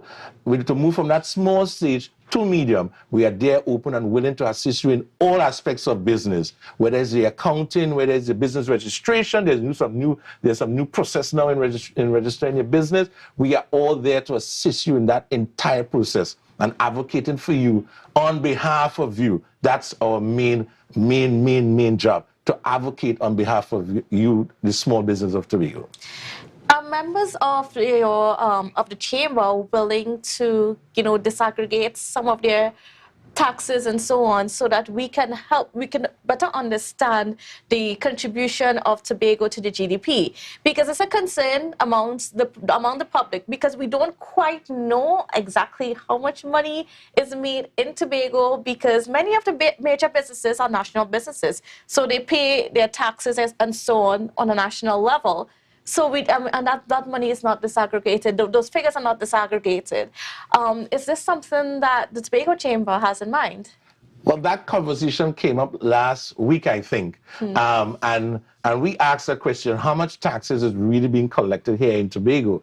And again, that would be part of one of our agenda items we would have with the Chief Sec and his executive, and the way forward. And because it ought to be understood where everything goes and how it plays, because it's important that business operators on the island pay taxes here, and it will assist us greatly. So we're looking forward to that. Again, you probably have a view of my agenda, but that was one of the questions. I did not have a view of his agenda, folks. That we definitely will have with the chief and his executive.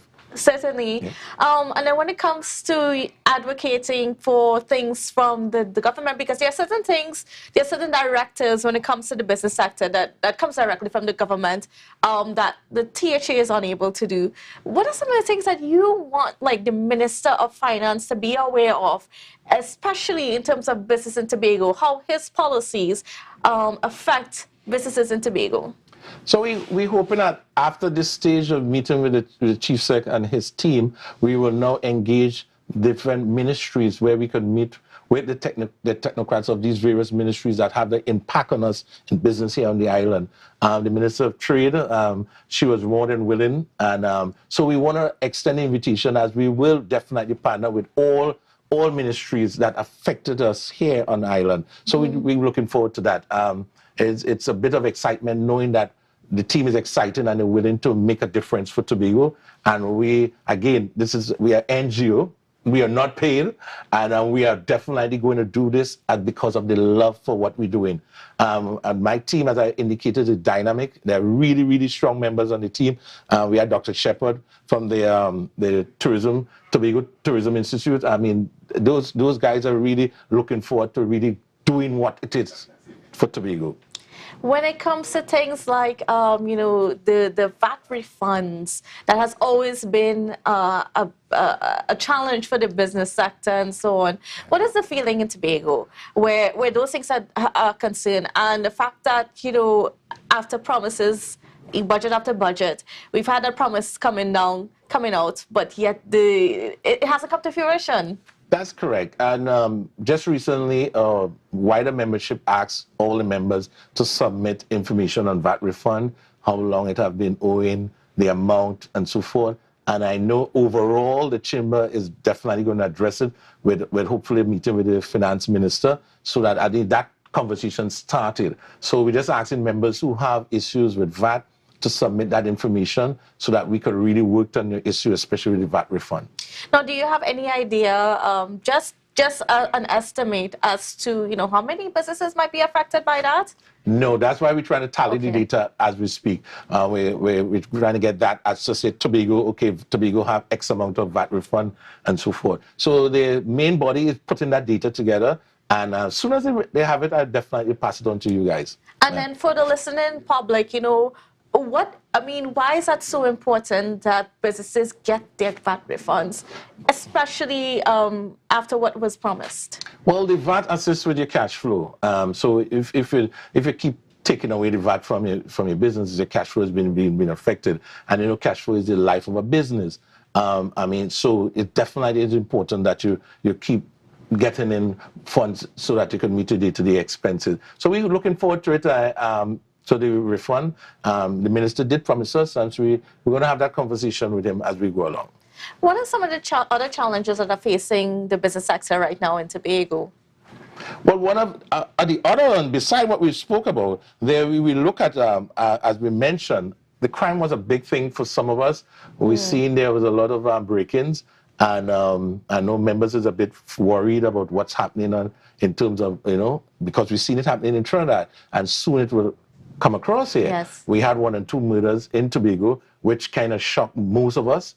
We normally don't have those kind of activities here. The island is really, really quiet and paradise, but we are concerned, and hence the reason why that was one of our foremost, and we're hoping that we meet with the ACP and discuss that, because we really don't want that kind of activity happening on our beautiful island. Certainly not. Yeah, definitely. All right. So now, Mr. Williams, you mentioned that you're opening up the chamber for all the businesses, whether they're small, micro, entrepreneurship, whatever, to come on board with you guys. How can they come on board with you guys? Well, sure. Our offices at Anson McCall Building on Milford Road.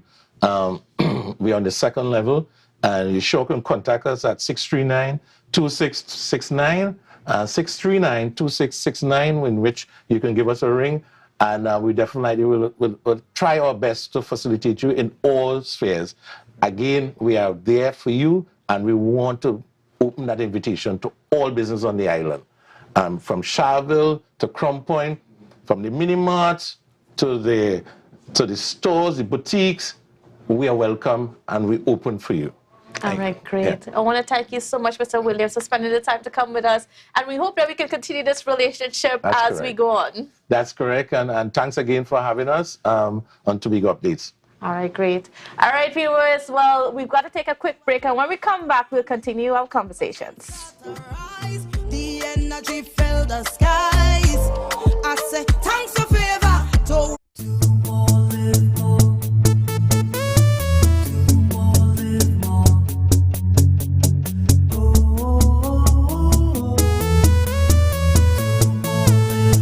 This is how it's gonna go. They better look up below, 'cause this is your show, and everybody's gonna know. Say it to them once again. They better look up below. This is your show, and everybody's gonna know. That's how it's gonna go. They better look up below, 'cause this is your show.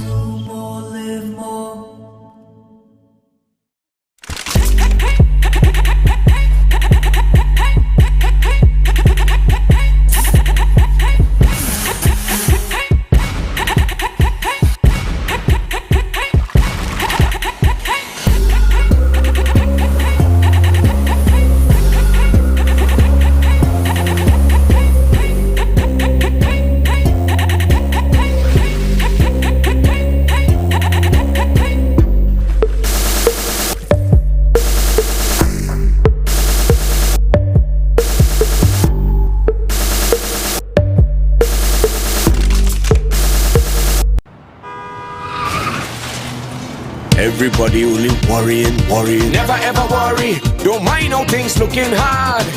I tell them never ever worry. If your nice car get damaged bad, I tell them never ever worry. What I'm saying is true. So just consider Tatil is always right here for you. I tell them never ever worry. Don't mind if life make you sad. I tell them never ever worry. If your house get flooded out real bad, I tell them never ever worry. What I'm saying is true. So just consider Tatil is always right here for you. I tell them never ever worry. If sickness catch you off guard, I tell them never ever worry. If times fall on you real hard, I tell them never ever worry. What I'm saying is true. So just consider Tatil will always be here for you. Never worry about a thing. Tatil, where people are people. You know what I mean. October will never be better with Tobago Carnival fever. Book your passage and come on over. Yeah. Hey. Tobago updates. Good morning, Tobago. Wake up with Candace and Denise. Welcome back to Good Morning Tobago on Tobago Updates. Viewers, now we are moving straight on into our second discussion for today, and that is with Sergeant Joseph Jordan of the TTPS. Now, before good morning and welcome to you. Good morning to you. Good morning, Trinidad and Tobago. Thanks for having me. Great. Now, before the break, we were talking with the newly elected chairman of the Tobago Division of the Tobago Chamber of Industry and Commerce, which is Mr. Curtis Williams. And he raised the concern that crime is an issue for the business community. So, Mr. Jordan, Sergeant Jordan, can you give us an update as to what's been happening in terms of crime that's been affecting the business community? Because we have been getting some reports that there are several break-ins happening amongst businesses and so on. And of course, we know the impact that can have on business in general. All right, certainly. Well, crime is our business, and as relates to our records so far, our SRCs, or serious reported crimes, have decreased as compared to last year. However, there are instances of some, for example, like house break-ins and shop break-ins that still seems to be still being challenging. However, what we would advise or continue to advise is that sometimes, as relates to business and even homes, they need to upgrade on their security around their homes and businesses. The installation of CCTV cameras, dogs, proper fencing, burglar proof. I mean, unfortunately in Tobago, we are accustomed to leaving our house door open. Yes. As much as people may think times has changed, we are still somewhat carefree, and we are accustomed to leaving your door sometimes wide open, and you're in home. Because sometimes you may even tell somebody, well, go in my kitchen and pick up so and so.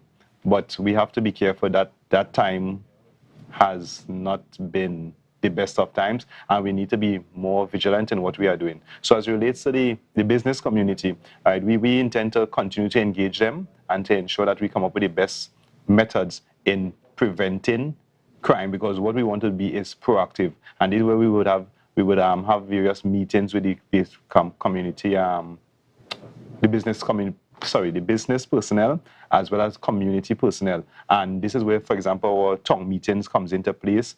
We would also have meetings with the various business chambers and to discuss their issues and find means and ways to treat with it. And most of it is centered around patrols. What we often try to do is have our officers visit these business places and also observe if there are any shortcomings at their business to tell them, well, all right, we realize you have a window that probably might be an easy access. So what we are saying, we need to become hard targets, because commercial business put a lot of money into their entity, and you don't want to be losing as it relates to persons breaking and stealing from you after you're invested. Because if people are stealing from you, then you are losing profits, and then it might even cause you to go bankrupt, or you have to close down, or because of the fear. Because not only that we have persons breaking in, we also have instances of persons being robbed, and that is even worse than larceny, or breaking into somebody's place and they are taking this. Because if you meet them there, what is going to happen between the both of you all,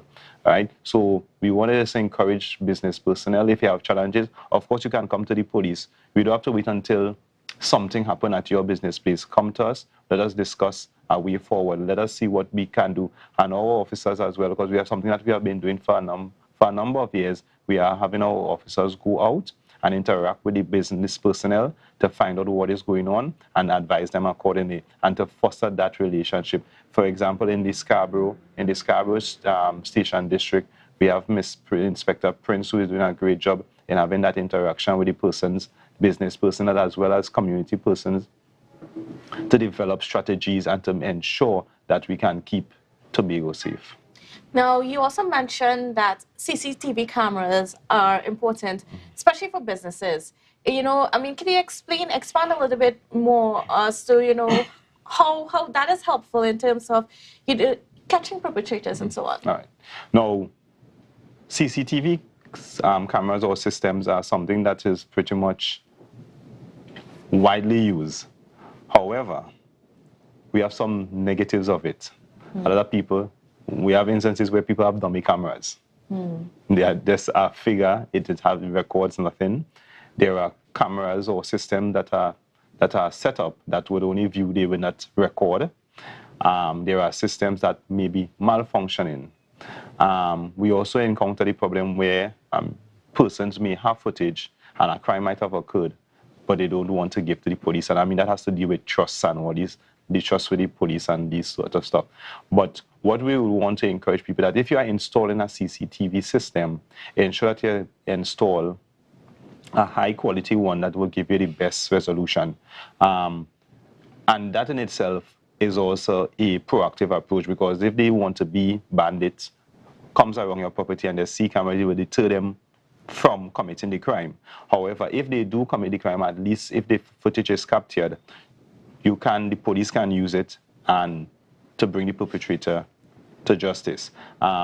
Also, when putting up these systems, especially around businesses and homes, try and get a 360 approach. Yes. Because you may have in the front of your house, but something's going on in the back and there is no camera Always to capture. beware of the blind spots. All right, where the blind spots. Well, I mean, they often say they would have blind spots, but as much as possible, reduce those blind spots so that you can get the best view, and that will help in catching people who may have committed crimes on your property. So, or even next door. right, and yeah, right, quite frankly, that is so accurate. You may be able to assist somebody next door. As it relates to CCTV cameras, from a national perspective, the government, we have a number of cameras around the country. I mean, so those are some of the avenues that Are we they have. working in Tobago? Most of them are working, so as much as possible. I mean, they have technical issues, difficulties from time to time, but generally we have good coverage in Tobago, and we are trying our best to maintain them so that when these offenses or incidents, because it's not only crime, but for example, a road traffic accident, there can be footage that can be pulled so that we can assist in our investigations. Now, last week we had the murder of Mr. Daniel Thomas in Signal Hill, and the new ACP, Collis Hazel, issued a call and gave him 48 hours to turn himself in. Has there been any advancement in that case? All right, as relates to that, well, first let me extend condolences to the Thomas family as relates to that unfortunate incident in Signal Hill. As relates to the investigation, yesterday our ACP has issued that call. At this point in time, I cannot see if the person has turned in themselves. However, the information that I have received that the matter is being investigated, they have some good information. It's at a sensitive state, so I wouldn't want to say too much on it. But as with every offense, and especially every murder, we try our best to solve it. So I assure the public the matter will be solved, and the person will be brought rather to justice. So is the heat being turned up to make his life miserable? Yeah, well, certainly we are doing all that we need to do. We are doing extra to ensure that this person or persons are brought to justice. All right, great. Now, moving on, last week, Friday, we had the incidents of bomb scares across the country, I should say. Yeah. All the schools, well, not all the schools, but quite a number of schools within the country received these emails talking about a bomb being on the school compound. What can you share with us in terms as to how the police were able to handle this situation? All right, so that incident on Friday was rather unfortunate, mischievous. Well, thank God we didn't have any explosion going off anywhere. We are investigating it. We are using the necessary technology. We are using our cybercrime unit, and we are getting to that point. Instances like that has brought, or some of the areas that we have to look at is basically threats. All right, and if I may look at some of our laws, all right, so our offenses against person, chapter 1108, that looks at that in particular section 10, we looked at threatening letters to murder. Right, this is one of the laws that we more than likely in investigating in this matter we may allude to that, and I am praying and hoping that we can bring these perpetrators to justice so they can feel the brunt of the law, and upon conviction you will be sentenced to 7 years in prison if that is the case.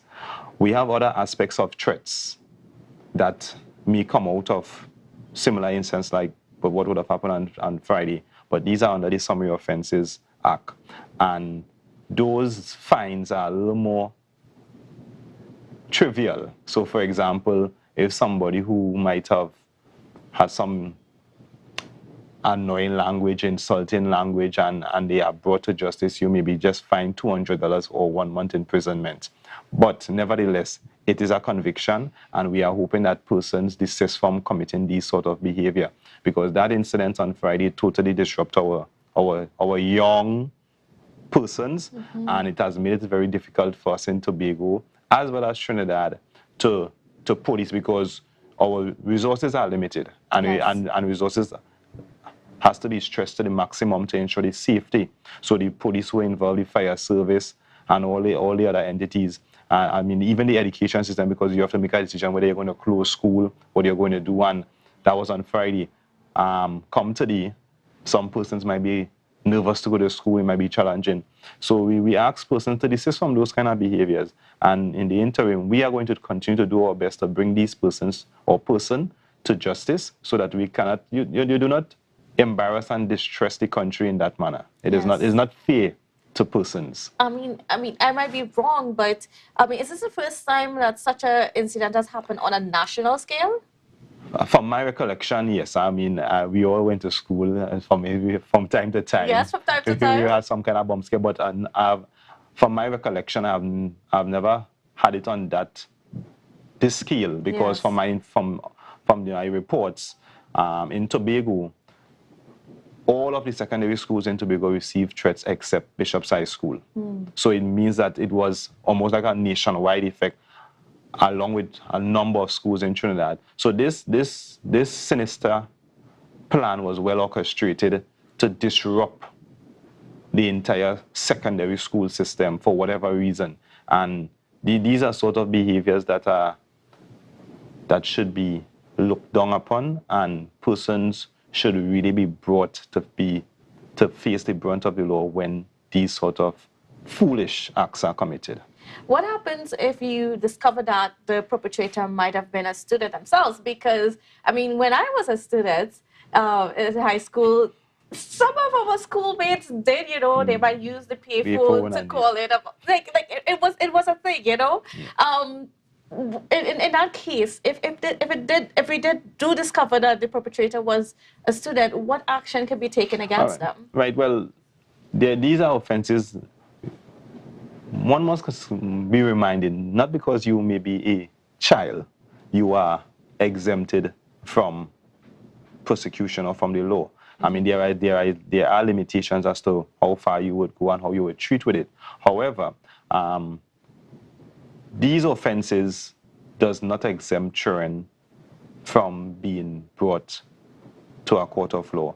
But what we often see and what we often encourage, that we tend to take a lighter approach in treating with children, and we would have, for example, we have the juvenile courts who would take care of these things. However, as parents, as guardians, we have to encourage our children to do the correct thing, because when you are charged with an offense as a child, it affects your future. Yes. So you may do something at age 16, you finish school 2 years later, and you realize you can't get a job because you have a record.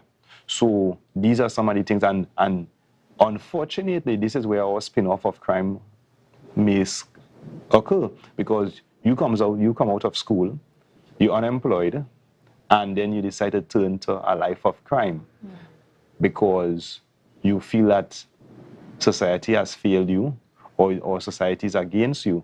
And this is some of the avenues in which we find ourselves having to, as relates to young offenders, just coming out of school because they are frustrated by the system, because of some mistake they may have done while at school and it was not rectified, and you might have to write to the president for a pardon, and that might take a little while for your records to be clear. So every time you do a certificate of character, you realize that you have a conviction, and the employer, or the intended employer, find things that you may not be the best person for this job, and once again, you are frustrated. Certainly. Now, when it comes to the response to incidents like this, does the police or the fire service, do we have like a dedicated bomb squad Yes. to detect these things? All right, in the Trinidad and Tobago Police Service, yes, we have a bomb squad, as well as the fire department. They have their specialists who treats with that. Now, the police on a whole, our role and function are those who are not trained in dismantling and detecting bombs. What we will deal with the perimeter. So we will ensure that persons stay a safe distance, evacuate persons and these things, while the professional or the technician, they would go in with their bomb, with their suit and these things to check, and if one is found, to, as much as possible, dismantle and create that safe environment. So yes, the Trinidad and Tobago Police Service, the fire service, we and they have the necessary skills to treat with those kind of incidents. All right. And in terms of just assuring the public of safety and so on, especially our students, the parents who may not have been through this. I mean, have we had many reports in the past of bomb scares? At least in the recent Not past? in recent times. We are, because as I said, from my recollection, I have not seen it on this magnitude. And to me, if I may take myself back to my school days, I think we had a lot more Yes, bomb I threats. think so. I think there were more threats when I went to school You know? than in recent times. I would want to believe so, because I have not heard of bomb threats in a while. Yes, that's true. At schools. And on top of that, at this magnitude, this is like novelty. It's new for us. But this is when we have And other then we idle moved people. from using payphones to call it in to going and send out emails. Right? And so these people, we are using the technology that is designed to make things easier for us. They are also using it to distress us. So we have our like, for example, our cybercrime unit, who would do the necessary tracking, and they would treat with that matter. So we are hoping that in a very short space of time, that matter would be put to rest. All right, and so like I said, I mean, the police is there, ready to respond to all of these things. Were there any negative fallouts as a result of that response? Because of course, I mean, 8 secondary schools got the call, which meant that quite a large number of your team would have gone out. Yeah. So on that day, we would have had, I wouldn't say that negative fallout as relates to the, because that is part of our role and function. But what we would want at the end of the day is that we don't have any casualties or anybody being injured. Right. So responding to a call out that it is paramount to us, and we would have done that. And thus far, nothing as it relates to a bomb was discovered, but we would still encourage persons to be safe, be vigilant, students, principals, guidance officers. We just need to be very vigilant on our school compound, and if there's any strange looking packages on your compound, please notify the police and the fire service and let the relevant person check it out. Let us not take it for granted, because yes, that incident might have happened Friday, but we do not know what would happen, what might have transpired over the weekend and today. So vigilance, being careful and take the necessary precaution at this point in time. And perhaps it's about time that schools sort of practice, what to do the drills. Well, right, because I think we're supposed to have OSHA personnel, officers at school, so you need to practice, as you say, your emergency drill. You're supposed to have a mustard point. So all these things are to be put in place and to ensure that they are effective and persons understand that when called upon what to do, because you don't want a situation where you actually have something serious and persons are not taking it in a serious manner, and you would want them to comply with the safety precautions for example, in evacuating a building, and there's a lot of chaos and who ignoring it. These practices need to be put in place, and as you said, schools probably need to have that in train at this point in time, considering what would have happened on last Friday. And then, right now we have a new ACP in charge, Mr. Collis Hazel, and we certainly welcome him as a son of the soil, as somebody who understands and knows the Tobago situation intimately. What's it been like having him on board? All right, so since he has arrived, returned home. Let me use the word return home. All right. I mean, the people of Tobago, most persons are quite familiar with his style. Working with him is very interesting. He is one that is definitely for the police.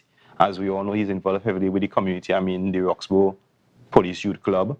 So he is one that is deep-seated within the culture of Tobago and understand the customs and beliefs of our island. So we continue to have persons in Tobago who cares for the island, and by extension, whatever knowledge and skill they would have garnered over the years, they are now going to dispel it for the betterment of the Tobago Division and by extension, the Trinidad and Tobago Police Service. So welcome, Mr. Hazel, and I know that you will do your best, because it's the best we expect. Now, you guys have some community meetings coming up. Can you tell us when and where these community meetings are? And then, and why is it so important that the public come and be a part of that? All right. At this point in time, I'm not very clear on the specific dates, but what we are doing, where we continue to have our outreach programs, community meetings in the various villages in Tobago, or station districts, as we would say. We will be having at least we'll be having at least 2 per month across the island. They are usually advertised. So when these meetings are held, we encourage people to come out to air their views, because sometimes there are things that are happening within communities that may not be familiar, or the police may not be familiar with. And at this point in time, this is where we want people to come and share their view. Sometimes it's not only crime, might be an issue on lighting, might be an issue on water. So when you come out into these community meetings, your views are aired, and we are better able to treat with the issues, because what we had to look at also, it is a collaboration of persons in those meetings. Yes. Right? So you might have somebody from the police, the police service, you might have somebody from the village council, you might have a fire person, you have somebody from theatre. And when these minds meet, they may come up with solutions, and we can have discussions that we can be able to rectify or address some of the shortcomings within our community, because this is how we tend to reduce crime. If we deal with our social issues, then most likely our criminal issues are less likely. So we basically look at that proactive approach, and that is where community policing comes into play. We identify the problems, whether it be social or criminal, and rectify it so that it does not escalate into something serious and destroy or disrupts a community. So the proactive approach is truly one of the means in which policing will continue to go and has been going, so that it is not pleasing, I would say, to look forward to a murder, because that's a loss of a life, it disrupts a family, and then you have to investigate that. And at the end of the day, it is a negative outlook on Trinidad and Tobago. So one murder is too much. One murder too much. Right. And especially at these meetings, it is important that people come out, because, you know, they have, us citizens actually have the information police need. Yes, certainly. So it is all about communication. We have to foster that relationship. A lot of people may have issue. I mean, we often say they don't trust the police, but the police come from the society. It comes from the community. We are not special beings. We are human beings, and information must be shared. We are not going to say that there may not be a few bad apples, but I will not say that the entire Trinidad and Tobago Police Service cannot be trusted. That would be chaotic, and that therefore there is no rule of law if that is the case. So there must be persons that you can trust. And as it relates to information, we often, ever so often, we identify the 555, we identify the 800 tips in which information can be shared in a very secure manner. And those, in particular, those 2 entities has been quite successful. And as it relates to person safety and giving the information that can bring persons or the suspects and defendants to the courts. All right, thank you so much, Sergeant Jordan. And viewers, remember, if you see something, say something. Let's try to, you know, make sure that we keep Tobago safe. Yes, definitely. So thank you for having me. We look forward to a safe week. And of course, if there is any information out there that you can share, please do so. It's not going to help you alone, it's going to help Trinidad and Tobago. All right, great. All right, viewers, well, that's how we're going to have to wrap our show this morning. It was a pleasure being with you. Have a safe and wonderful day, and we'll see you again tomorrow. The energy filled the skies. I say, thanks for